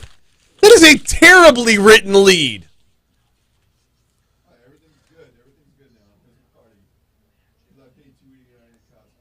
Oh, Jesus. I paid $360 yesterday. Or no, 2 days ago. All right, here we go. I'm going to make it in the garbage can behind you. You ready for this? Ah! Went long. I don't know. I didn't hit you. Short. Okay. That sounded like it went in. I heard the metal of the can and the bag. It went in. It did go in. Darn right it did. Good morning. I'm Michelle Southern in the Talk 107.3 Baton Rouge newsroom. Entergy commits over $4 million to the United Way to help those with paying unusually high utility bills. Entergy has allocated the funds from $10 million in shareholder donations. Working with the Louisiana United Way, the power company will enable customers in Southeast Louisiana to apply for a one-time credit of $150 on their bill. Additional programs will soon open up via United Ways elsewhere in the state. Entergy will also dedicate nearly $500,000 to help seniors and persons with disabilities through its Power to Care program. For info, look at unitedwaysela.org or entergy.com/answers.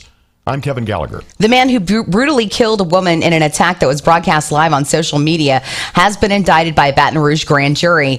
35-year-old Earl Lee Johnson Jr. is indicted on charges including first-degree murder, kidnapping, and obstruction of justice stemming from the April stabbing death of Janice David in an incident streamed on Instagram.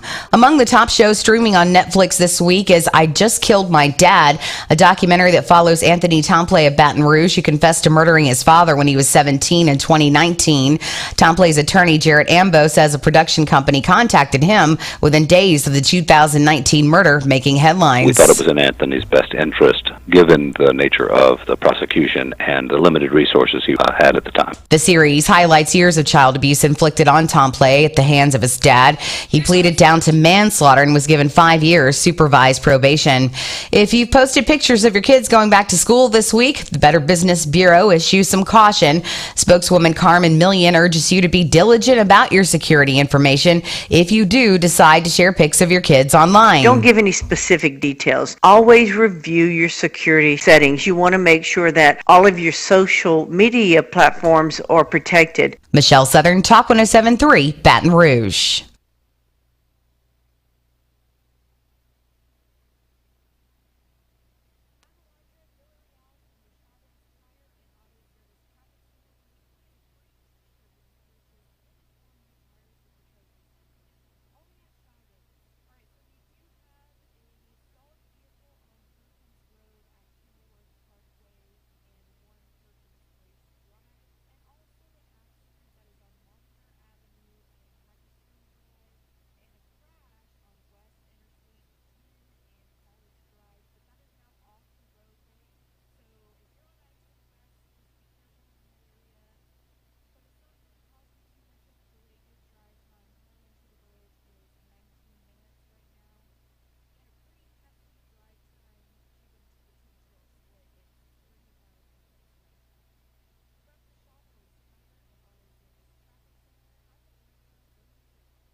Doing very well.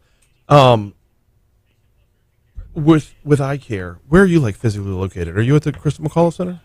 Okay. All right. I need to stop by one day. Y'all are often closed, so I live not too far from there. And when my wife and I go for a run through the neighborhood, we cut through your parking lot every single time. Yep. You are. I have 3. A 10th grader at St. Joseph's Academy, a 5th grader at Our Lady of Mercy, and a 1st grader at Our Lady of Mercy. Yeah. Oh, yeah?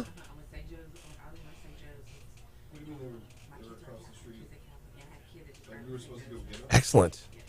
What grade at Catholic? Okay. Did they go to Mercy? Okay. That's right across the street. Yeah.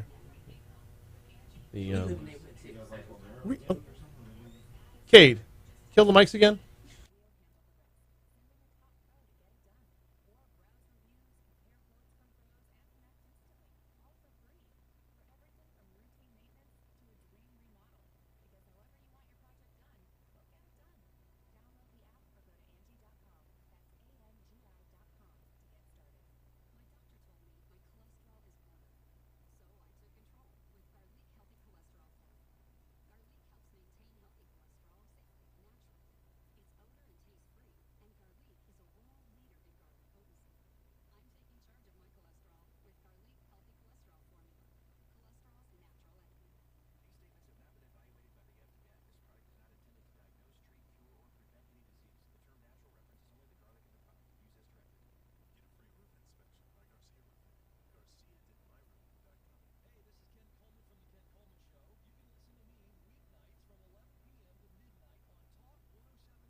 Time to grab a look at today's forecast. Here is WBRZ meteorologist Marissa Nuzzo.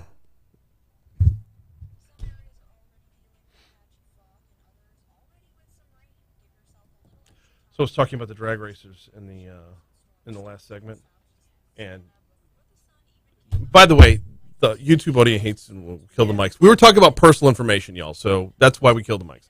So, you're not far from my house. You can hear them on Friday night. You know that they meet up at the corner of Lil John and Florida, right? You know where that dilapidated with the thrift store and the two furniture stores that never have anyone there, an open sign and nobody in the parking lot?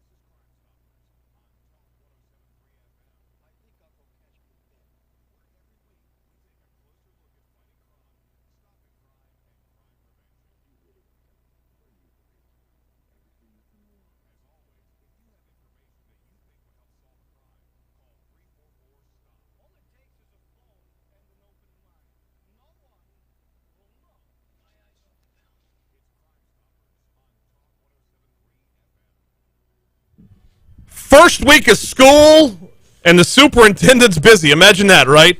It is time for Crimestoppers, and this week we talk with the folks from iCare. Aaron Bradford is the director of the iCare Prevention Program. Aaron, welcome back to Talk 107.3. How are you? Thank you. I'm great. Thank you for having me. No, always appreciate having you on. So we were supposed to have Dr. Cito Narcisse in here as well, but like I said, imagine that. It's the first week of school, and his calendar's a little bit full. Not a problem. Not a problem. We'll get him back around soon enough. But we've got a lot to talk about this morning, so let's dive in. Okay. Back things up to talk about the prevention program itself. Tell us about iCare and the prevention program and your role. So I am Aaron Bradford. I'm the director of the iCare program. It is a prevention program. We do alcohol, drug, and violence prevention.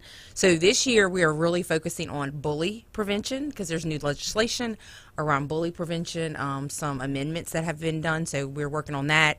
But we are out in the schools. We have specialists out in the schools. Every specialist has a school in East Baton Rouge Parish, so they're there doing individual groups and supporting students, advocating for students, just, looking at those protective factors and making sure we are providing students with support. Let's talk about bullying, because it is different levels at different ages, and it's different levels at different times of day. That's right. One of the big things about bullying, though, is it is pervasive and it is inescapable. There's a big difference between bullying and just picking on kids. That's right. How do y'all walk that line? Well, first of all, we have to do training. Sorry, pull this around. No, you're good. You're good. There you go. So first of all, we have to do training. I mean, you have to train people to understand the difference in a picking on or bullying situation. We know that it's repeated. We know that it's power and control. And so the first thing we have done is we are doing a live stream next week with district-wide live stream for all of our schools, and they will get some basic information on what is bullying and how do you report it, what it looks like, and things like that. How to be what a bystander looks like. So we feel like if we give the information and then we follow up with small module lessons for our students, then we will have more intimate conversations with kids so that we can understand really what that looks like. If that answers your question. No, it does. But we're going to back our way through this, though. Yeah. So once you have diagnosed it, you go towards the bully's end or towards the one being bullied as far as helping them, hey, it's okay. This does not define you. Let's move you forward, and then simultaneously work the other side where it's you have to stop. And I don't know if you can actually teach empathy or just teach to stop, but how do we work through that? That's a great question. I see what you're saying. So yeah, and that's why iCare is such a intricate part of this process, because once the administration comes to the conclusion whether it's bullying or not or whatever it is, then iCare plays a huge role in talking to the person that is being bullied and the bully. Yeah. And to understand why the bully is being a bully. Have they been bullied before? Do they have some family dynamic that, sort of plays into them being more aggressive toward people? And so iCare does, yes, we address both sides of the bullying issue and make sure that we are, because kids that have been bullied, there lies a whole bunch of other things that come along with that. Yes. So we make sure we address them and the person that is doing the bullying, because they also have some things that are going on as well. Yeah, because the one being bullied, or if history has taught us anything, it's trauma. It's trauma, and they're the ones most likely to, and this is where the rest of eye care comes into it, they're the ones most likely to slip down the drug or alcohol rabbit hole, or even worse, resort to violence as a retaliatory manner. That's exactly right. That's exactly right. So we have to address it, because if we don't address it, then we will find ourselves in a worse situation with that young person. Yes. What about on the bullying end? What do you do for the aggressor here? The aggressor, like I said, a lot of times young people bully for reasons. They've been bullied before, they're being bullied at home, or they have some other issues going on. So that's where eye care comes in and meets with them individually, sort of dissects the issue and understands where they are and why they are bullying other students or other people. And so we sort of dissect that to then wrap them, with resources that they may need, and to get them into a space where they can get, if they need therapy or if they need whatever they might need. What's the balance here between understanding and punishment? So if we find that bullying has occurred, which we have a whole process and procedure, so if we find that bullying has occurred, consequences have to be given, and if they are criminal, then we call law enforcement. So consequences are given at the school level, and law enforcement is called if there are criminal, if the infraction or the incident was criminal. So yes, we go through all those steps. You mentioned drugs, alcohol, and gun violence as well. Beginning of the school year, if we don't cover all of it, then really what are we doing here? So eye care's approach on that front. So reframe the question for me. Sorry. At beginning of the school year, it's like starting fresh again. Do y'all have to basically restart all your awareness and prevention programs throughout every school, or is this kind of like, let's pick up where we left off? So no, we do what we call campaigns, and so every month there's a different campaign. So this month we'll have suicide prevention campaign, and so no, we do it like we're fresh every year. Every year we come with a new lens, a new focus, and we do campaigns every month to address awareness around suicide prevention, around bullying, around alcohol, drugs, and violence. So sticking with suicide prevention, and we'll get to the alcohol and drugs in a minute, but sticking with suicide prevention, how one-on-one can you get there? Because there a lot of times that is something it's built up and hardened off to the rest of the world before anybody. If the kid is serious about it, it's built up and hardened off to the rest of the world versus just acting out and looking for help. How difficult is it to break through and get to an individual?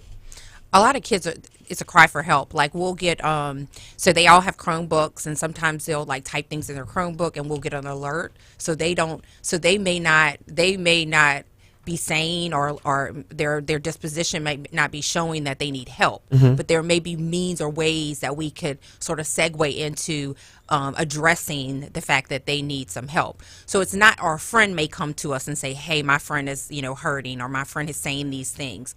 But you would be surprised, a lot of our young people, once we get them and we start to talk to them and we start to provide that support and help, they start to open up. So yeah, sometimes it is a hard, I would say hard egg to crack, but once it's cracked, it's like it flows, and a lot of times we can get them the help that they need. It's not that hard. Good. It's not that hard. Good to hear. Drugs and alcohol, always an issue in schools, always has been an issue in schools. It's a kind of an evolving issue in schools. Your campaign there starts where and aims to do what? Our campaign is basically it's bringing just awareness and advocacy to the fact that we have a problem. We are trying to prevent young people from even taking that first dose, that first hit, that first taste of anything that will have them to be a lifelong, addict. And so what we are doing is we're bringing awareness to the fact that this is out here, that drugs and alcohol are out there. They're addictive, and there are other things that you can do if you're hurting or if something is going on. There are other means and other ways that we can help you other than doing things that are unhealthy. So we're trying to build healthy coping skills in our students. Where does that start? What grade level does that start at? Oh, pre-K. Really? Yes, we start pre-K because social emotional learning, that is how we start to build protective factors. When you can understand who you are, how and understand how you project to the world and understand yourself, then that's how, and understand your emotions and feelings, then that is how it starts. Because a lot of young people, they internalize so many things and they don't talk, and they, and then we have social media and we have all these other things. So we start with social emotional at as early as pre-K. So the messaging obviously has to be age appropriate. Oh, though. definitely. How does that work? Oh, because we have lessons that are age appropriate. Like when we go into schools and we do when we do classroom lessons, we gear those classroom lessons to that age, to that actual classroom. Mhm. So if we're doing a pre-K class on feelings, that pre-K class on feelings looks very different from a class of ninth graders that we're talking about feelings. Mhm. We can go into certain things. We can go into drug use. We can go into a lot more things with a ninth grade class as opposed to a pre-K classroom. Got about 2 minutes left with Erin Bradford. She's the director of the eye care prevention programs that you're going to find throughout EBR schools this year and every year for that matter. I saved the gun violence for the last because I'm assuming the message remains the same. Yes. That one is that kind of, I don't want to say it's static because everything's evolving, but that basically remains the same. If you see something, say something. That's now, right. Distributing that message out there is where it gets a little bit trickier. So let's talk about the addressing guns. Yeah, and Crimestoppers has always been our friend. We work very well with Crimestoppers. So kids are, when you talk about bullying, we're talking about suicide, when you're even talking about gun violence, Crimestoppers is a great way for our students to report anything that they see. So you're right. It's a see something, say something message. But I'm not going to say it's static as well, but yes, we're pushing out the same message. If you see something, say something. I feel like last year we have caught a lot more habitual type incidences because of just our vigilance in our schools. We are also training, just like we're doing training for other things, we're also training our administrators to look for certain things in certain places and be more vigilant on the campus. It's one where when you can create a culture, yeah, it feeds itself. That's right. When the culture is to nip it in the bud anonymously, everybody's cool, we're all good, but no, I saw the gun in your backpack, and that's just not going to happen. It's just when you could create that culture that grows within each school. Yeah, that's where you start getting wins. She is Erin Bradford. Thank you so much for the time this morning. Thank you for having me. Absolutely. Oh, glad to always have y'all in. Crimestoppers will be right back next week. We'll have Lieutenant Don Capola catching some bad guys next week. In the meanwhile, we got to get you to Your Money Now. Check a traffic. We'll check the outside in after that. I do have to remind you about our Tailgating 5K giveaway. Listen, when you go out and start tailgating for LSU football or Southern football this year, you know it's going to cost more. The price of food has gone up. The price of charcoal has gone up. Running your generator's gone up. Beer, we're not going to talk about it because the beer's still worth it. But visit talk1073.com right now. Citizens Bank and Trust is hooking you up with $5,000 on a national scale and $1,000 locally. All righty. Yes, absolutely.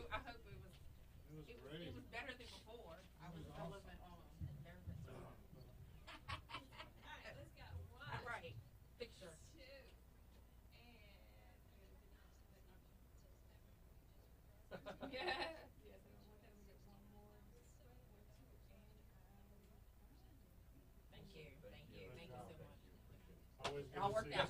All worked out. Yeah.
didn't get any kind of carpool tag.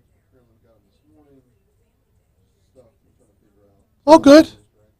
All good. You step away for a minute and let Laundry take over? Thanks, Susan. Do what? No. My wife's got them. She may drop them off at 11.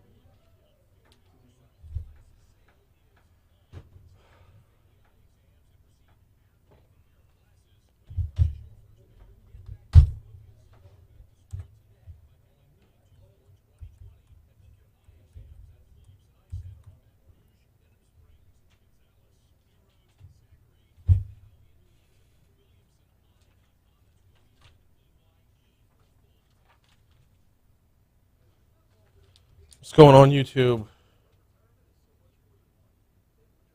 Whoa, I missed a bunch of comments.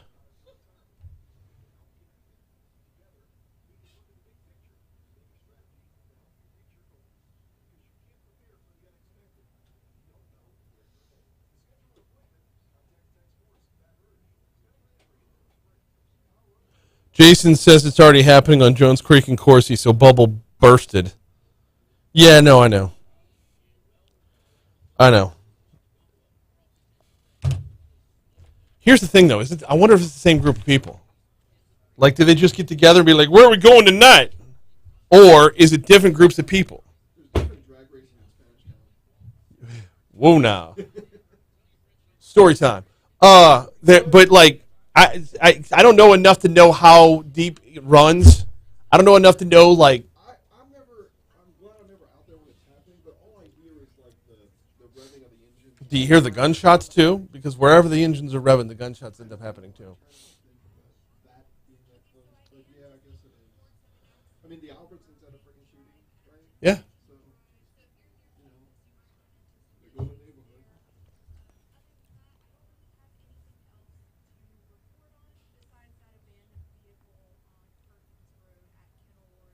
Abandoned vehicle.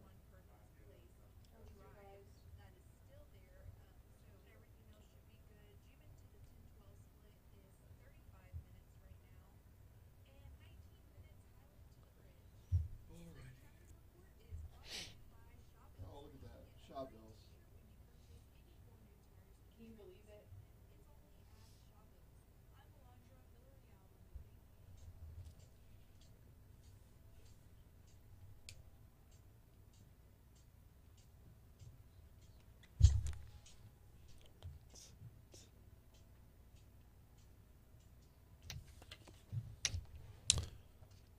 So it's going to be instrumental? It's going to be instrumental? Fair enough. Try to play it safe, Brian. I understand. Didn't have time to look through and edit. You There's can't a reason behind it. But you're going to put Biggie in my head and then, like, I don't get to hear it? Stay tuned at 8:05. There's a reason behind some of this. Hey now. 7:55, Talk 107.3 FM, WBRP. Mornings with Brian Haldane, rolling right along. Thanks again to Aaron Bradford from iCare. A lot of comments rolling in on YouTube. I will get to a lot of those when we get to CBS News here at the top of the hour, which is just a couple minutes away. Right now, though, in just a second, it'll be the part of the show where we step outside of East Baton Rouge Parish for the outside in. But had an extra story pop up that we didn't have in time for top stories and trending. Police are investigating a reported shooting late Wednesday night that allegedly happened near Choctaw Drive. Baton Rouge police said they were called to a local hospital after a reported shooting victim had arrived there. Police said a car had pulled up next to the victims and fired at them, inflicting reportedly non-life-threatening injuries. The victim was able to drive themselves to the hospital. The shooting allegedly happened near the intersection of Choctaw and North 38th. See, if you wanted to go drag racing on Choctaw, you can shoot people there just as well as you can anywhere else.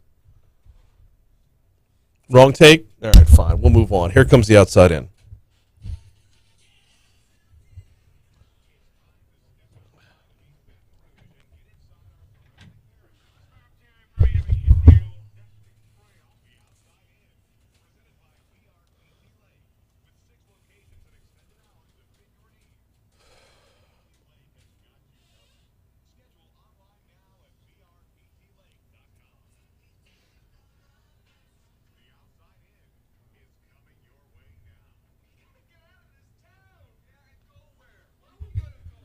Actually, when I was talking about drag racing on Choctaw, I meant like from Airline all the way to, I guess all the way to Sherwood. It's just so open. Just do it. Just move there.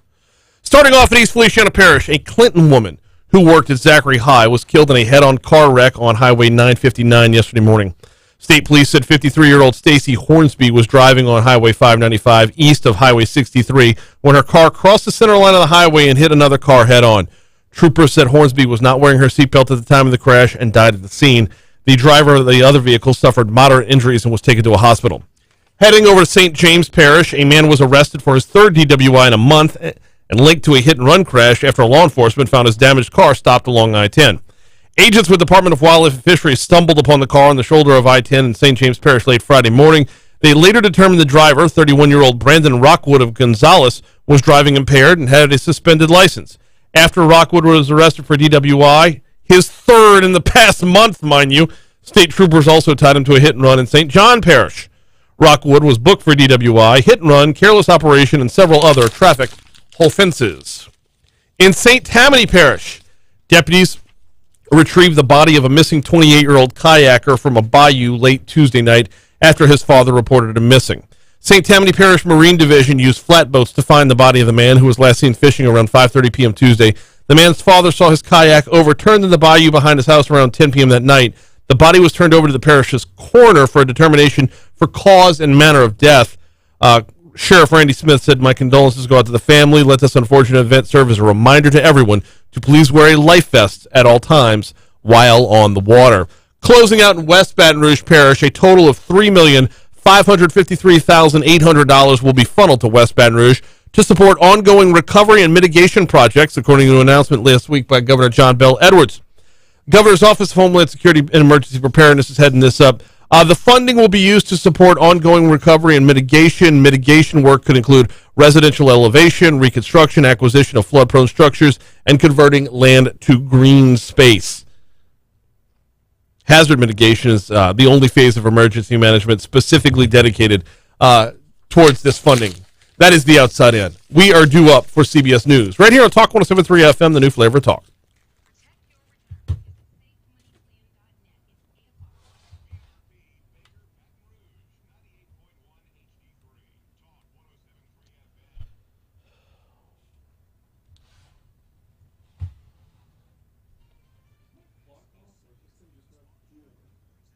Oh.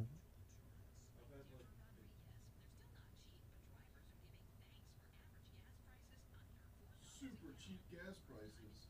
Oh, Amber, I'm just now seeing your comment. I'm sorry. I would have told Aaron hello for you.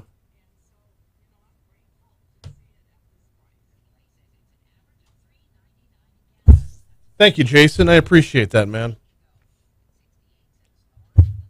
Yeah.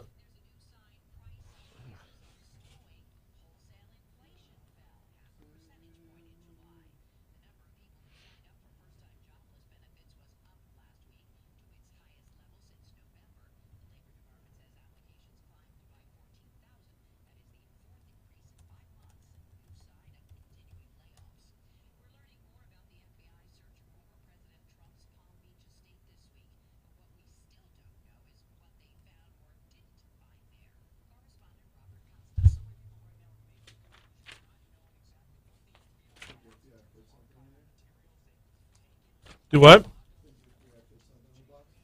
You think they planted evidence? Like, hey, let's bring out some classified documents so we can find classified documents?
Yeah, no shit, Sherlock.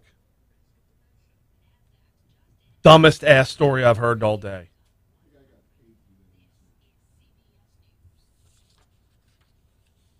People who live leisurely lives. I mean, whatever. Asshat.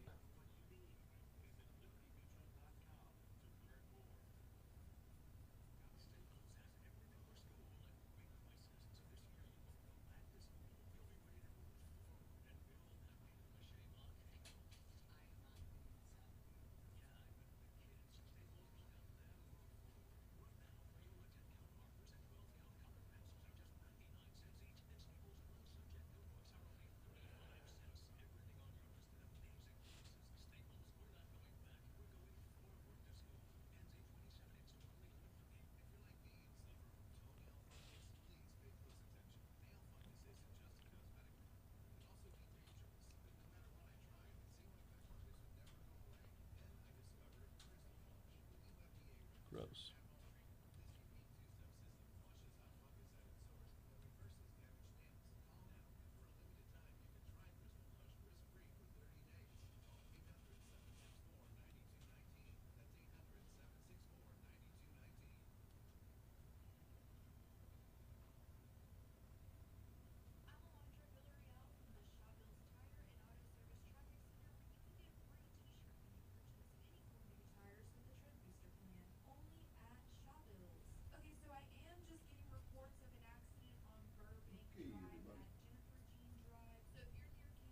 I gotta find out if he's back in town yet.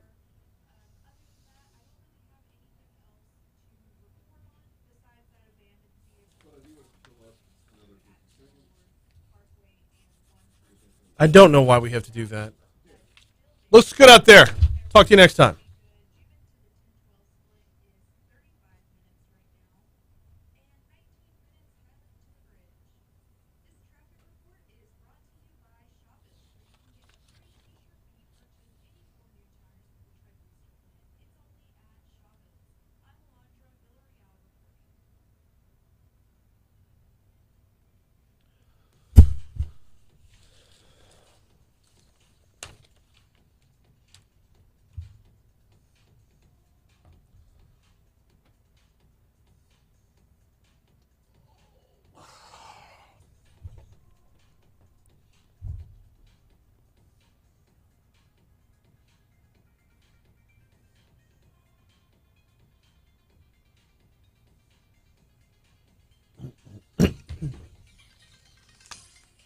.805 Talk 107.3 FM, WBRP, mornings with Brian Haldane, rolling right along.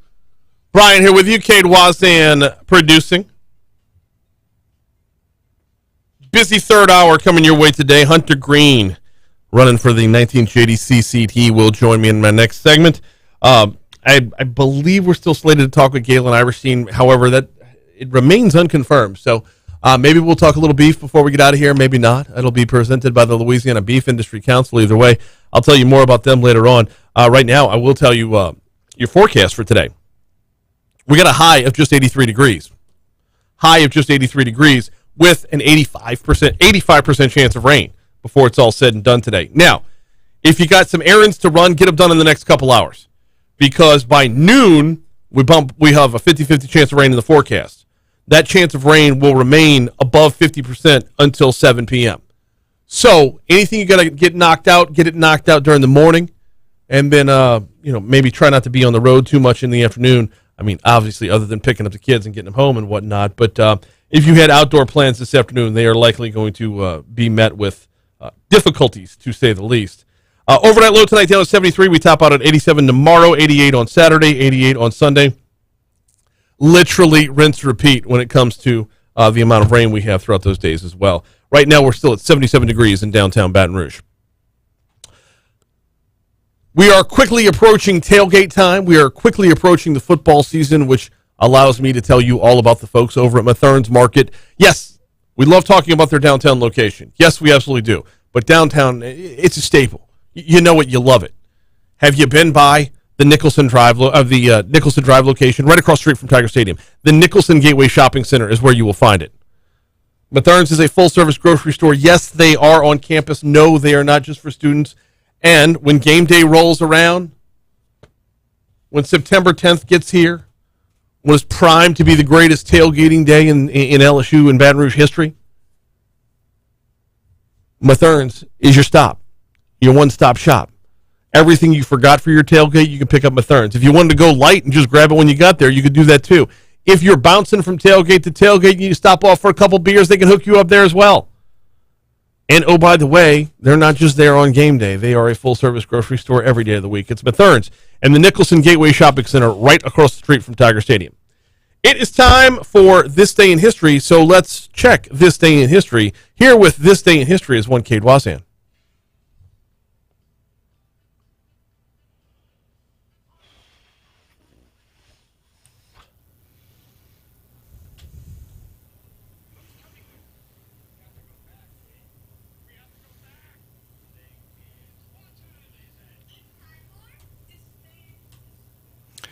All right, Brian, today in history, August 11th. August 11th. 1934, a group of federal prisoners classified as most dangerous arrive at Alcatraz. Yeah! The Rock, if you will. Yes. Right? Losers always whine about the best. Yes. Alcatraz opened in 1934. 22-acre Alcatraz. I always thought it was bigger than that. About a mile and a half off the coast of San Francisco, San Francisco Bay. 1943, Germany begins to evacuate Sicily. Really? That is correct. German forces begin a 6-day evacuation of the Italian island of Sicily, having been beaten back by the Allies who invaded the island in July. Okay. Yeah. 1965, the Watts Rebellion begins. 5-day period of violence, left 34 dead, 1,000 or so, more than 1,000 injured, nearly 4,000 arrested, $40 million worth of properties destroyed. This was in and around the Los Angeles area. Reasons with certainly some tension between citizens and white police officers. 1965, the Watts Rebellion or Watts They're Riots. calling it the Watts Rebellion now? I always know them as riots. Yeah. I don't know. It's interesting phrasing, though. It makes it sound different, doesn't it? It does, a little bit. 1972, last U.S. ground combat unit departs South Vietnam. Yep. Getting out of there. Yep. See you later. 1973, Brian. Uh-huh. Hip-hop is born at a birthday party in the Bronx. Okay. Also in 1973, the nostalgic teenage coming-of-age movie American Graffiti, directed by and co-written by George Lucas. But, there was a birthday party in New York City. The birthday party put on by Clive Campbell, better known as DJ Kool Herc. DJ Kool Herc, yes, sir. Founding father of hip-hop. Yep. Have you seen The Evolution of Hip-Hop on Netflix? I did not watch all of it. I was impressed, but okay, so my attention, it was taken somewhere else. It was pretty fascinating to go through, at least parts I watched. The first 3 episodes are great. After that, it really drops off. They give New Orleans no love whatsoever. Yeah? No? But with very little. I mean, New Orleans gets a mention, but it's like Atlanta, New Orleans, and Houston are all jumbled into one. Full episodes on New York, L.A., Miami gets a good look, and then after that, like all the Dirty South is just jumbled into one rather than walking their own paths. It just, I don't know. It was frustrating to say the least. Couple of birthdays. Thor is 38 we're not years done old yet. today. Oh, what? Yeah. You know, on this day in 1919, don't remember. The Green Bay Packers were founded by George Calhoun and Curly Lambeau, named after the Indian Packing Company. The Green Bay Packers, founded today. Brett Favre had a rough year that year. Well, he did. Yeah. He did. Did he say the other day he suffered over 1,000 concussions? I may have misread that tweet. It's possible. I believe he has a weekly podcast or radio show. Yeah. So he's getting a little more vocal these days about what he sees in the NFL. Chris Hemsworth, like I said, 38 years old today. Thor. Wait, I got one more. Yeah. This day in 1984. Okay. Ronald Reagan. Yeah. He said, while getting ready for a speech, this hot mic incident for Ronald Reagan today. Yeah. My fellow Americans, I'm pleased to tell you today that I've signed legislation that will outlaw Russia forever. The bombing begins in 5 minutes. The bombing begins in 5 minutes. Ah! Hot mic. Maybe he was 1984. He could have been talking about Carrot Top getting on stage. Hey now, bombing starts in 5 minutes, right? Hulk Hogan brother is 68 years old today. Yep. Looking over Joe Rogan, 54. Love me some Joe Rogan. Yeah. Viola Davis is 56 years old today. Movie actress Jacqueline Fernandez is 36. Glad you clarified what she does for a living, because I would have never known. Going through, I normally prepped a day before, so I'm kind of winging it on the birthdays today. Looking through, it's not much that I can. Jerry Falwell was born on this day in 1933. How Steve about that? Wozniak, 1950. Yeah. I got one more for you. Patty Mills, basketball player, 33. And what about the guy that won the Super Bowl for the Saints? You talking about the Tracy Porter? Oh, okay. Yeah, born on this day in 1986. Oh, so love me some Tracy Porter. Ian McDiarmid, if I'm getting that right. McDermott. I know the face. Yeah, it's pronounced McDermott. Yeah, McDermott. He played Palpatine. So Yes. he is 77 years old today. Congratulations. Well, he doesn't look a day over 72. No, he does not. I think the dark side aged him a bit. Got deaths for today? I got 3. All eyes on you then. Let's see. Or ears. Robin Williams committed suicide on this day in 2014. Eunice Shriver, founder of the Special Olympics, died at the age of 88 on this day in 2009. And on this day in 1956, Jackson Pollock was killed in a car accident. I'm showing my age, but I know that name and I don't know the reference to. Yeah, so it takes a lot for me not to make a very crass joke here. Jackson Pollock was the painter known for just like everything was a big splatter. Killed in a car accident. Yep, let's leave it. Let's leave it. Moving on. That is this day in history. It's National Play in the Sand Day as well. Let's take a quick break. When we come back. Kinetic sand? No. All over your house. No. Kinetic sand day. No kinetic sand ever. Take a quick break. Come back. Talk with Hunter Greene next. What's going on, man? Come on in.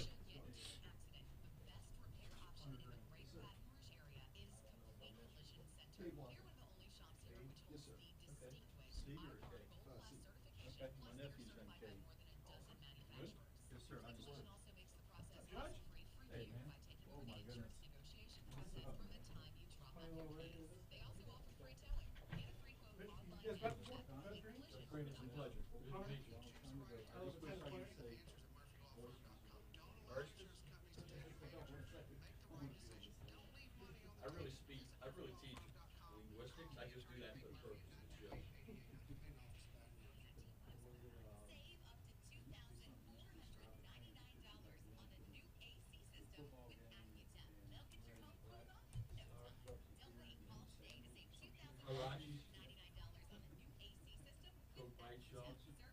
Don't try to kill it, couldn't I? Haldane, you all right? I'm golden, brother.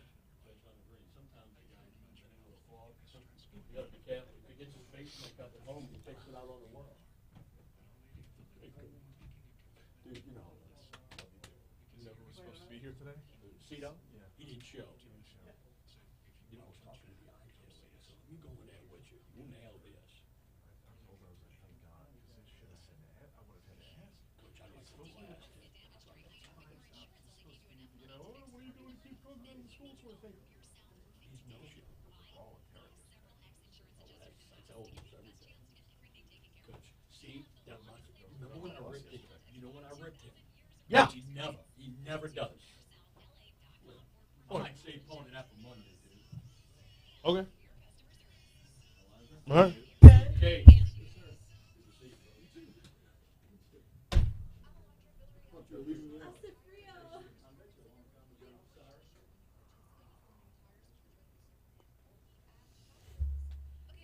All right.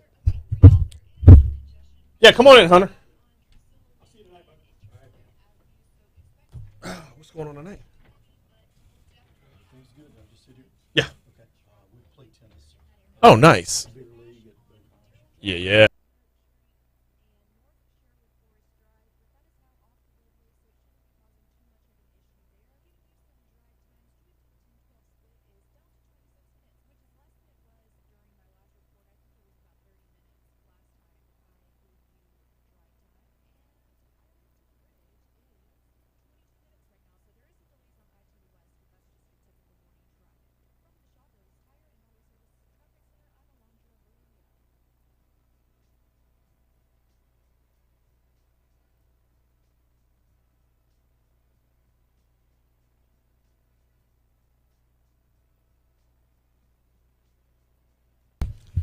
Eight 818 Talk 107.3 FM WBRP mornings with Brian Haldane rolling right along.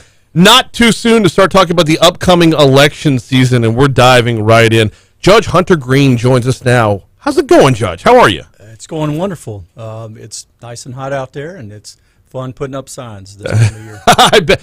Get it done in the morning because it's going to rain in the afternoon, and that's basically Garrett. That's been every day for like the last 3 weeks. Every day since I've been in Baton Rouge since 1984. Yeah, pretty much. It's summertime. It's what we do. I will say this though, after the electric bills in June, I'll take it. I'll take knocking the temperature down to about 83 instead of 102.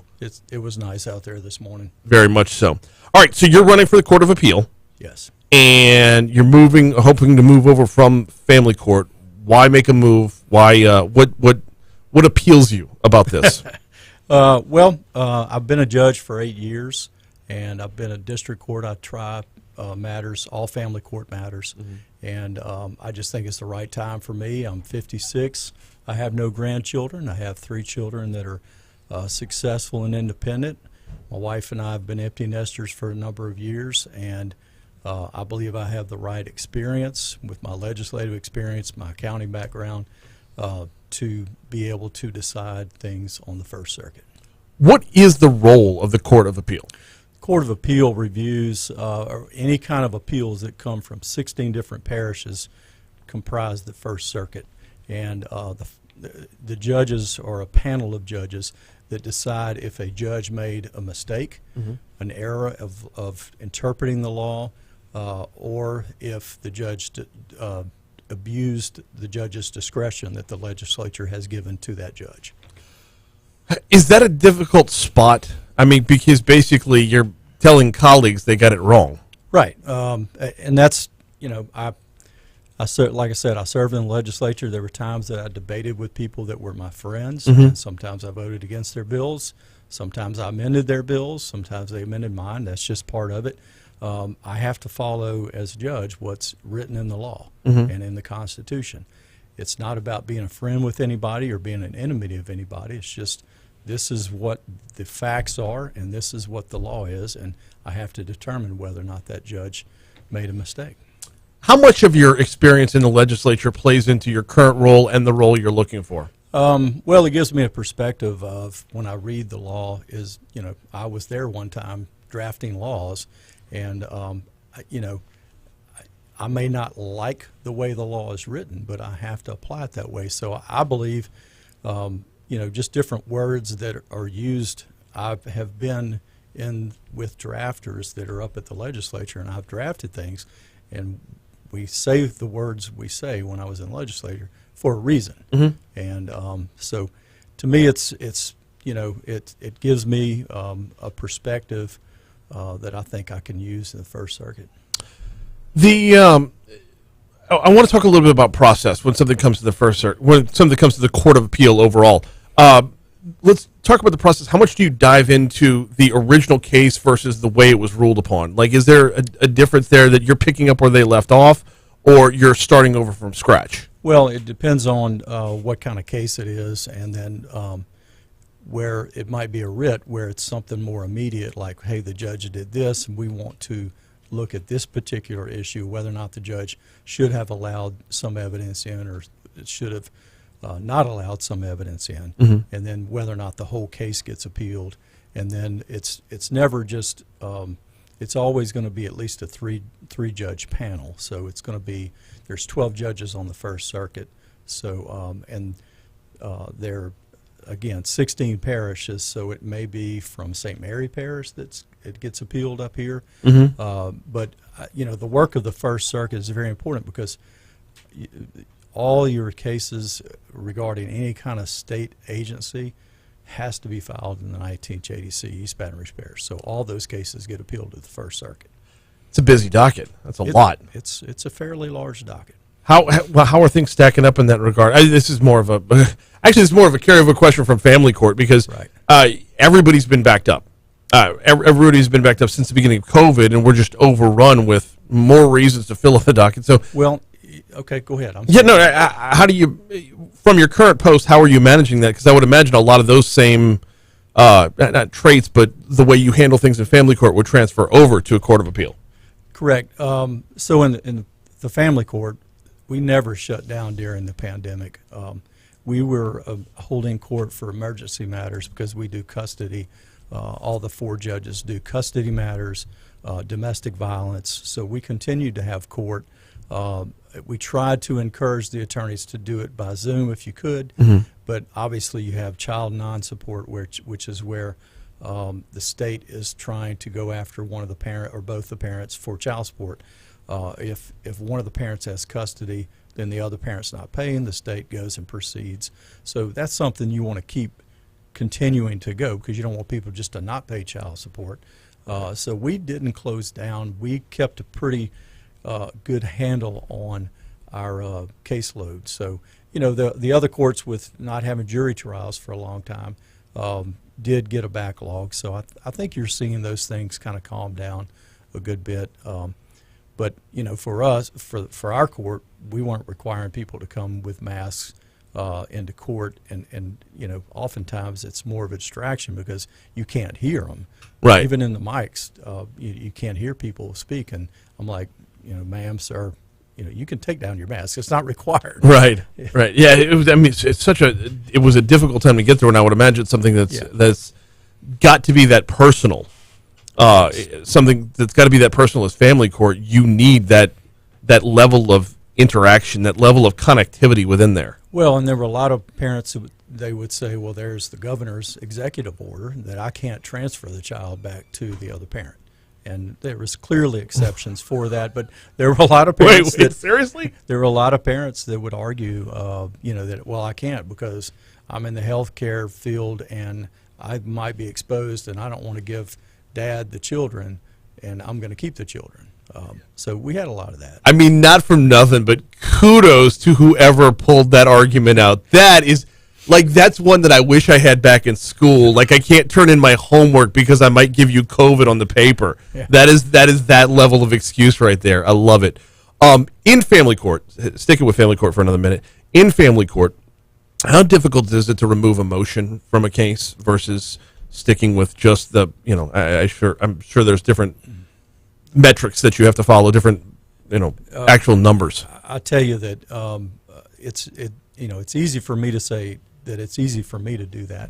I've never gone through a divorce, so it's easy for me to remove my emotion from it.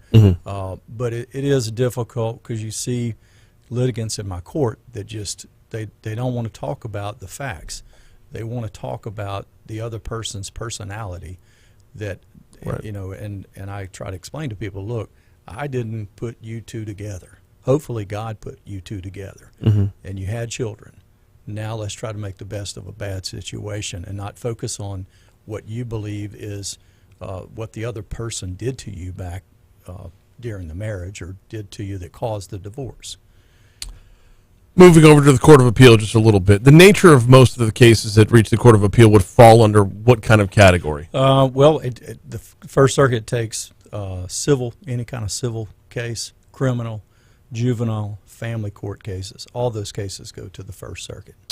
And in processing where you're going to be headed with that, obviously the experience in the family court is going to be number one, but how do you bring in the experience that other courts would have presented to you?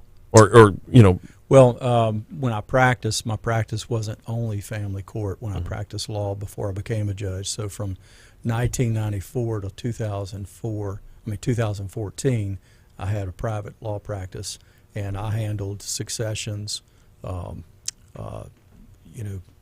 criminal defense, estate planning, all kind of things that could be handled by a district court, civil district, or a criminal district court. I handle juvenile matters. So all those matters go to the First Circuit. I have experience doing that. My practice leaned more towards family court before I became a judge. Family court for 8 years, state rep for 10 years. So it's been a minute since you've been on the campaign trail. Well, 2 years ago I had re-election. Oh, yeah, okay. Right. But that was, it was I enjoy putting up signs. I know my wife says I'm sick like that I enjoy getting out there and putting up signs. People honk at me when I'm putting up signs. If you see a sign around town, my wife and I have put that sign up. That's awesome, but this is a much bigger district now. Yes. Got a lot more ground to cover. Yes. Does that present different challenges, or do you look at this as just a chance to meet more people? Definitely a chance to meet more people. There are people that I know throughout the parish that, it's not in my everyday area, but there are members in the legislature that I serve with, so I know their area that they represent because we have been involved in different things, and so I have to know more about if I'm trying to get a legislator, back when I was in the legislature, I'm trying to get them to see what I want to have done. I visit their area, and I know people throughout the parish and throughout the whole greater Baton Rouge area. The wants, needs, and desires of the people of East Baton Rouge Parish might be a little bit different than, you mentioned St. Mary, so Baton Rouge versus Morgan City, right. That's going to be a little bit different. Does that present a unique challenge for this court, for this post? I don't think for this. You're looking at the law, so in the legislature, that's a different entity, and I haven't been there since December of 2014. Mm-hmm. I still have a lot of colleagues that I keep in touch with in the legislature, but my time is very different now. Back when I practiced and was in the legislature, I actually got out on the golf course every once in a while. I don't do that anymore. I wouldn't imagine. And that, people say, well, judges played golf all the time. I'm proof that they don't, because I don't even think I played in the year 2022. So that's my exercises at nighttime, usually playing tennis. Well, walking neighborhoods and putting out signs, right? Putting out signs. Putting out signs. Yes, you definitely. Get plenty of steps on the Fitbit for that. He is Judge Hunter Greene, running for Court of Appeal. I greatly appreciate a couple minutes this morning. Thank you. Thank you for stopping by. We're going to take a quick break to check news, traffic, weather. When we come back from that break, you know what? My next guest still is unconfirmed, so I'm not going to tease what's coming up next. We might be talking more about what went down at the Metro Council last night, as they did approve a new map that has seven majority white districts, 5 majority minority districts. We're going to talk about that a little bit next. In the meanwhile, if you haven't visited dropbiscuitstudios.com, do so today. Dropbiscuitstudios.com. You'll find my cool story, bro. You'll find Pops the Louis Armstrong story. You'll find Scone and Tea. You'll find Michelle Sutherland's Only in Louisiana. It's all available at dropbiscuitstudios.com. Here comes CBS News.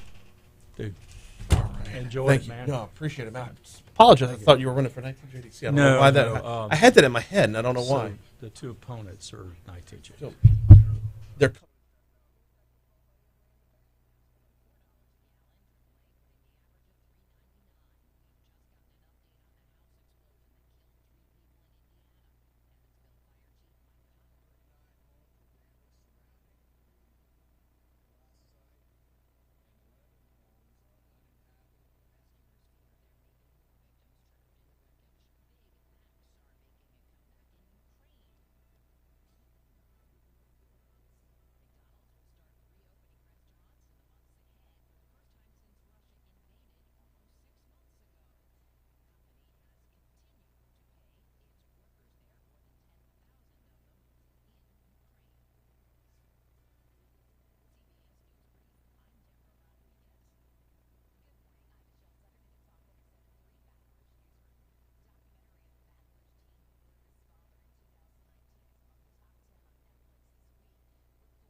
If you've got anything you got to get knocked out errands-wise, do so before noon. It is going to get nasty today, y'all. We got an 85% chance of rain. That's really going to kick in right around noon. We're going to have a 50-50 shot at rain starting at noon, and it goes up from there. The rain is going to stick with us, and it could be pretty heavy throughout afternoon drive. The rain is going to stick with us through about 7 p.m. tonight. Now, along with this rain comes cooler temperatures. Your high today is only getting up to 84.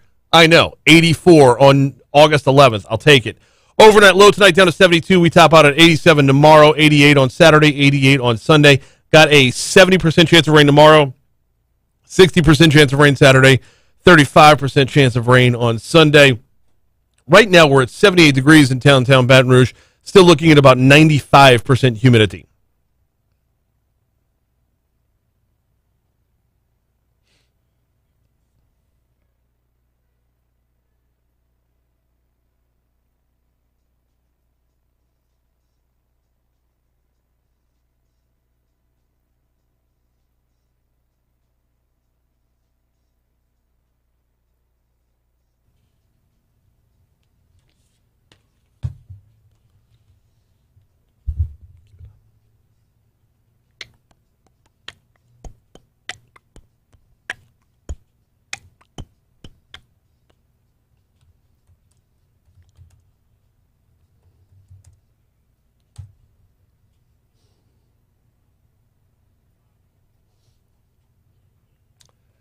.838 Talk 107.3 FM WBRP.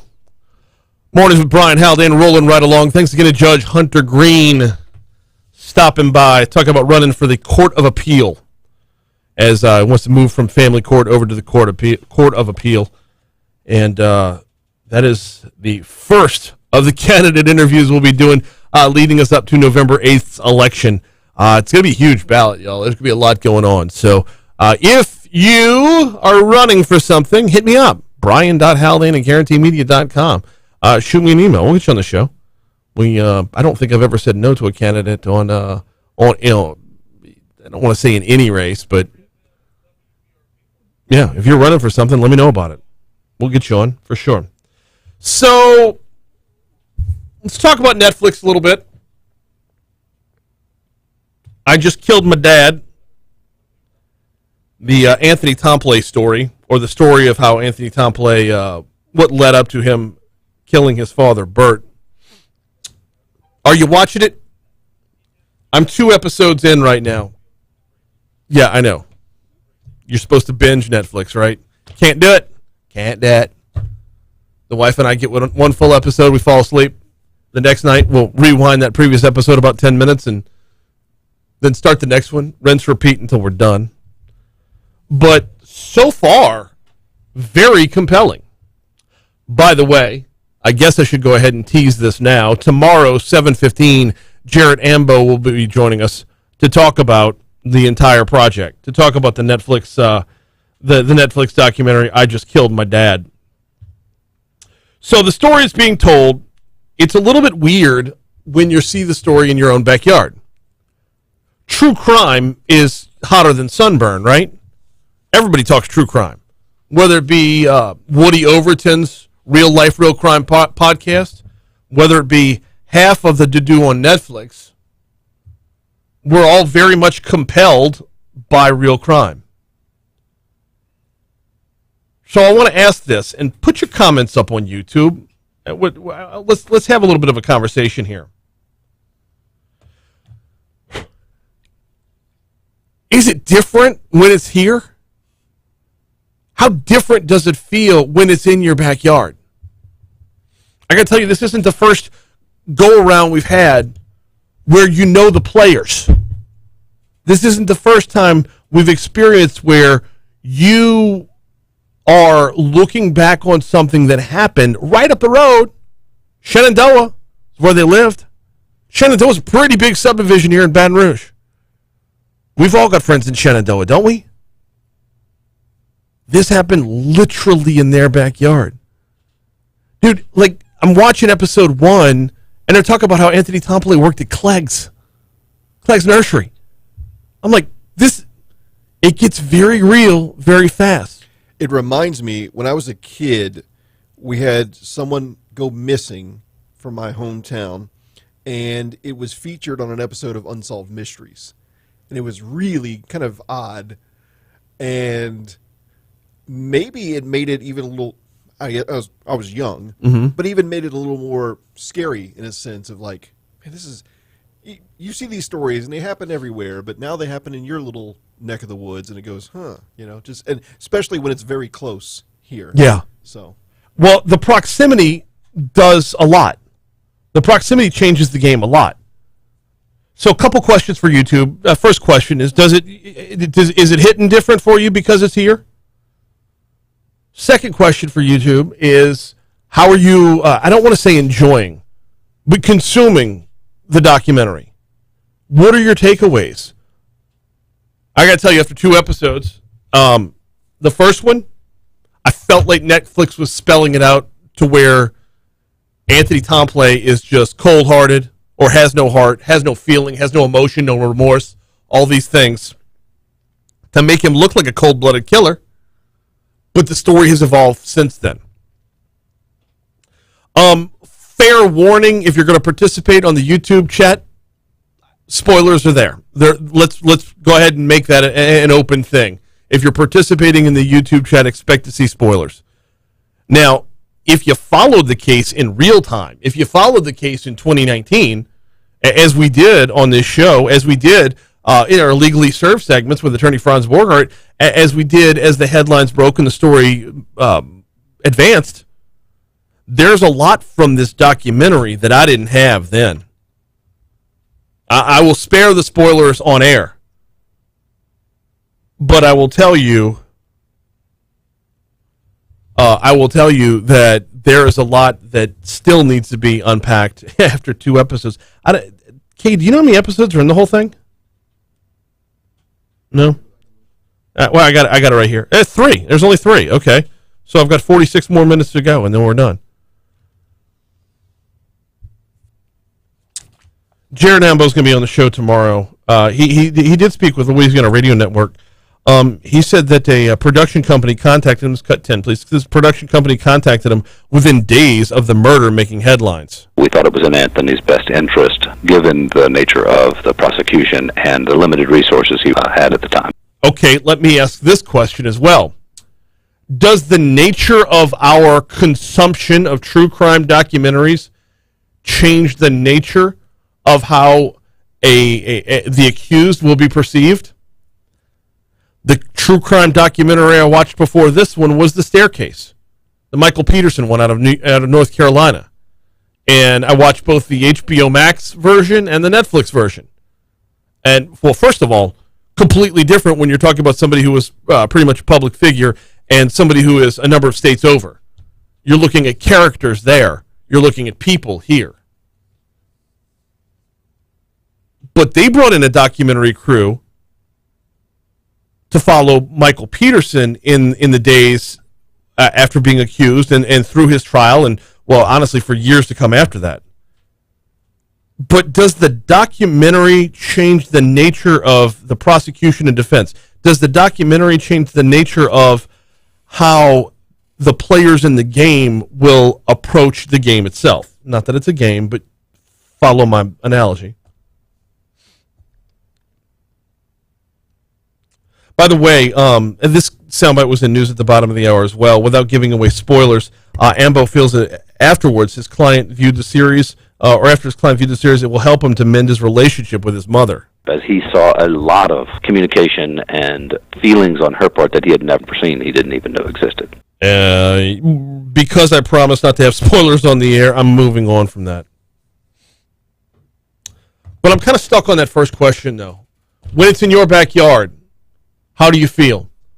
There are parallels, I shouldn't say parallels, similar feelings from previous heinous events. Let's go back to Derek Todd Lee. Following a serial killer was very, very much different when that serial killer was 3 blocks over. I mean, yesterday the anniversary of, was it the birthday of Son of Sam? The day he was arrested, the anniversary of the day he was arrested, whatever it was. Son of Sam, completely different story because it was in New York. Zodiac killer, completely different story because he was out west, on the West Coast. But you have a serial killer in Baton Rouge, and the fear ramps up. Fast forward from Derek Todd Lee to Scott Rogers. When all of that unfolded, it felt different. When all of that unfolded, it was like, my goodness, this was all happening under our nose. And that's where the similar feelings come in for this. This was happening under our nose. In our backyard. Literally and figuratively. By the way, Ambo says, and he like I said, he'll be on tomorrow morning at 7:15. He said he's received many words of encouragement and compassion from his viewers. He's not on social media, so he's not going to, be available for people, but I'm giving him all the messages, and it warms his heart to know that people care. Yeah, after the second episode, definitely perception changed for me, for Anthony Tompole. Definitely perception changed for me, and probably not in the way you would... no spoilers, Brian. When we hit Your Money Now in 2 minutes, hop over on YouTube for sure, because the way my perception changed in episode 2 was... I'm sure yours did too, if you're watching it. We are going to get you to Your Money Now here in just a second. Hey, do you have lunch plans yet? If you do not have lunch plans yet, if you do have lunch plans, cancel them. Because if you don't have lunch plans, smothered chicken today over at Zealand Street Market. Stephanie let me know this morning. She says I fried extra chicken and served the fried drippings to make smothered chicken gravy. That's how she does it differently over there. Oh, goodness gracious. See, I would love to go over there today. I'm going tomorrow, but I would love to go there today. Fried chicken drippings to make the gravy for the smothered chicken. Look, there's a number of days where I'll pitch to you the health of the fresh vegetables. Nothing's going to waste. This is no, absolutely nothing's going to waste. But smothered chicken with the gravy made from the fried chicken drippings. No, that ain't nothing but love. That's comfort food there. Borderline dodo food. I tell you what, this might be a good day to take a half a day. Swing by Zealand Street for lunch, corner of Zealand and Perkins. It's in the Garden District on the Garden District side of the Perkins Road overpass. Swing by for lunch and then go home to, make a little dodo, a little nap time today. Get those storms rolling through in the afternoon. Smothered chicken in your belly. Oh, it's a beautiful thing. By the way, tomorrow's going to be fried catfish, and I'm here for it. Your Money Now, coming your way right now on Talk 107.3.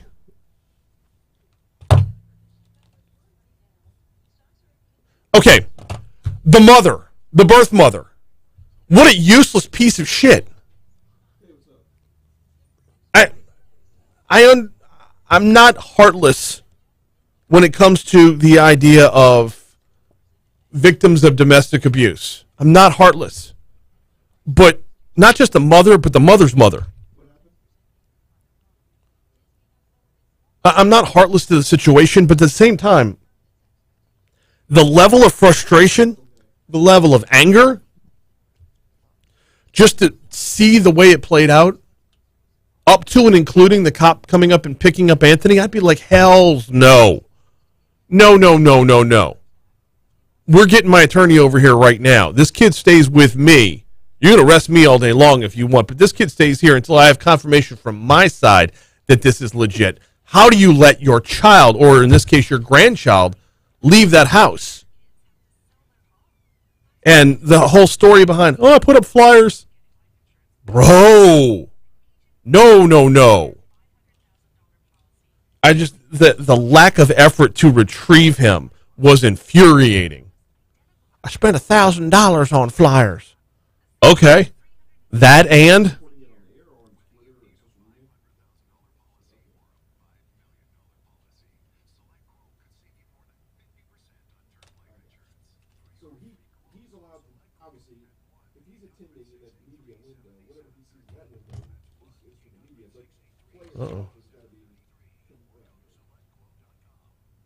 Uh-oh. Something's going on.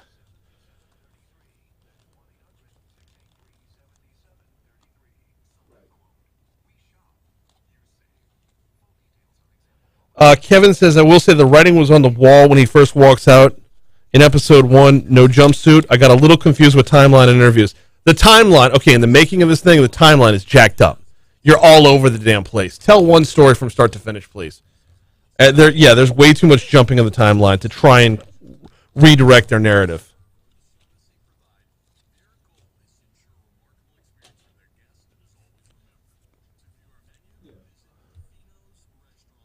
Jason says it does matter. Like Derek Todd Lee, Gary Plauché stories, the realism and creep factor are way, way up.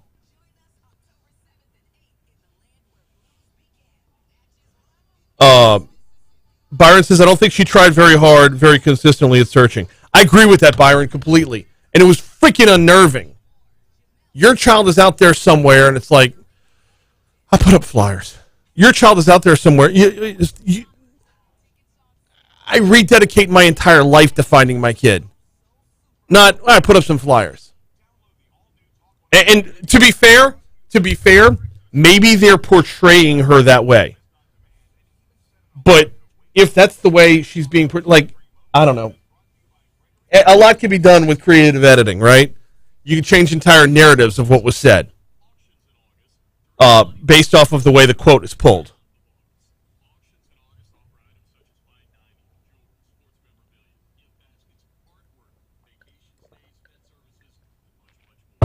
This is going to be a lot to unpack with Jarrett tomorrow. So.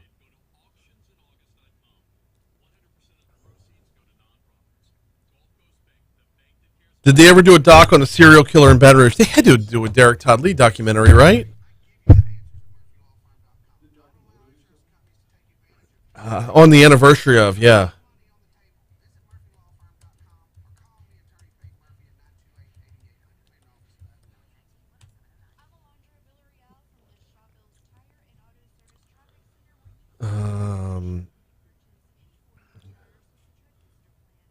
Not like a Netflix multi-part thing that I know of.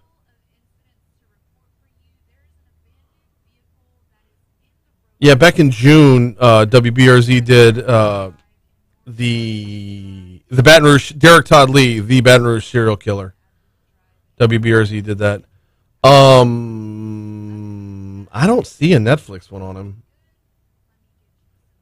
There was an episode of The World's Most Evil Killers he was featured in.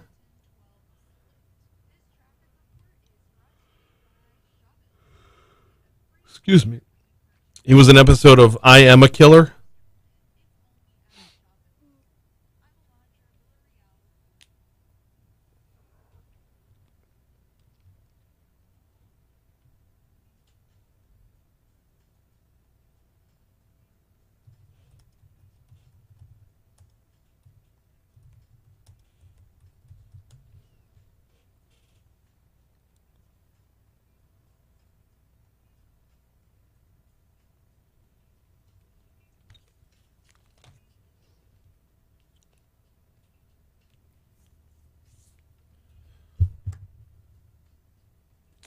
About to close it out here on Talk 107.3 FM. Great conversation going on over on YouTube talking about I Just Killed My Dad, the 3-part Netflix documentary on Anthony Tomplay and what led to his killing of his father, Bert Tomplay.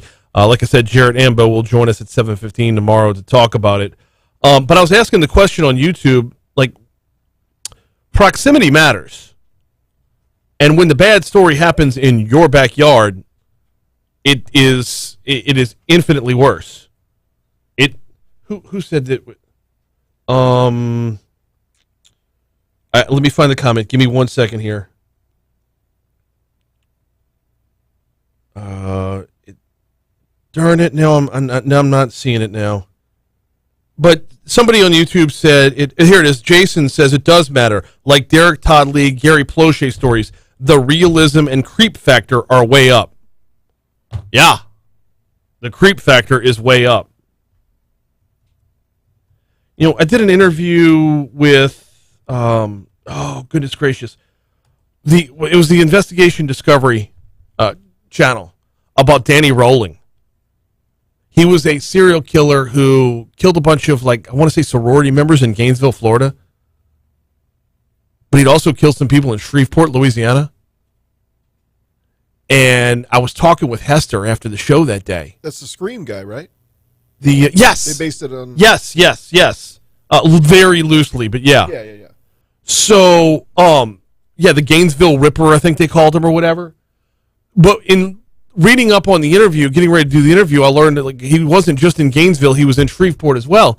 So, our good buddy Jacob Hester, always repping Shreveport. I was trying to give him a little bit of, hey, the worst killer out of Gainesville was actually from your hometown.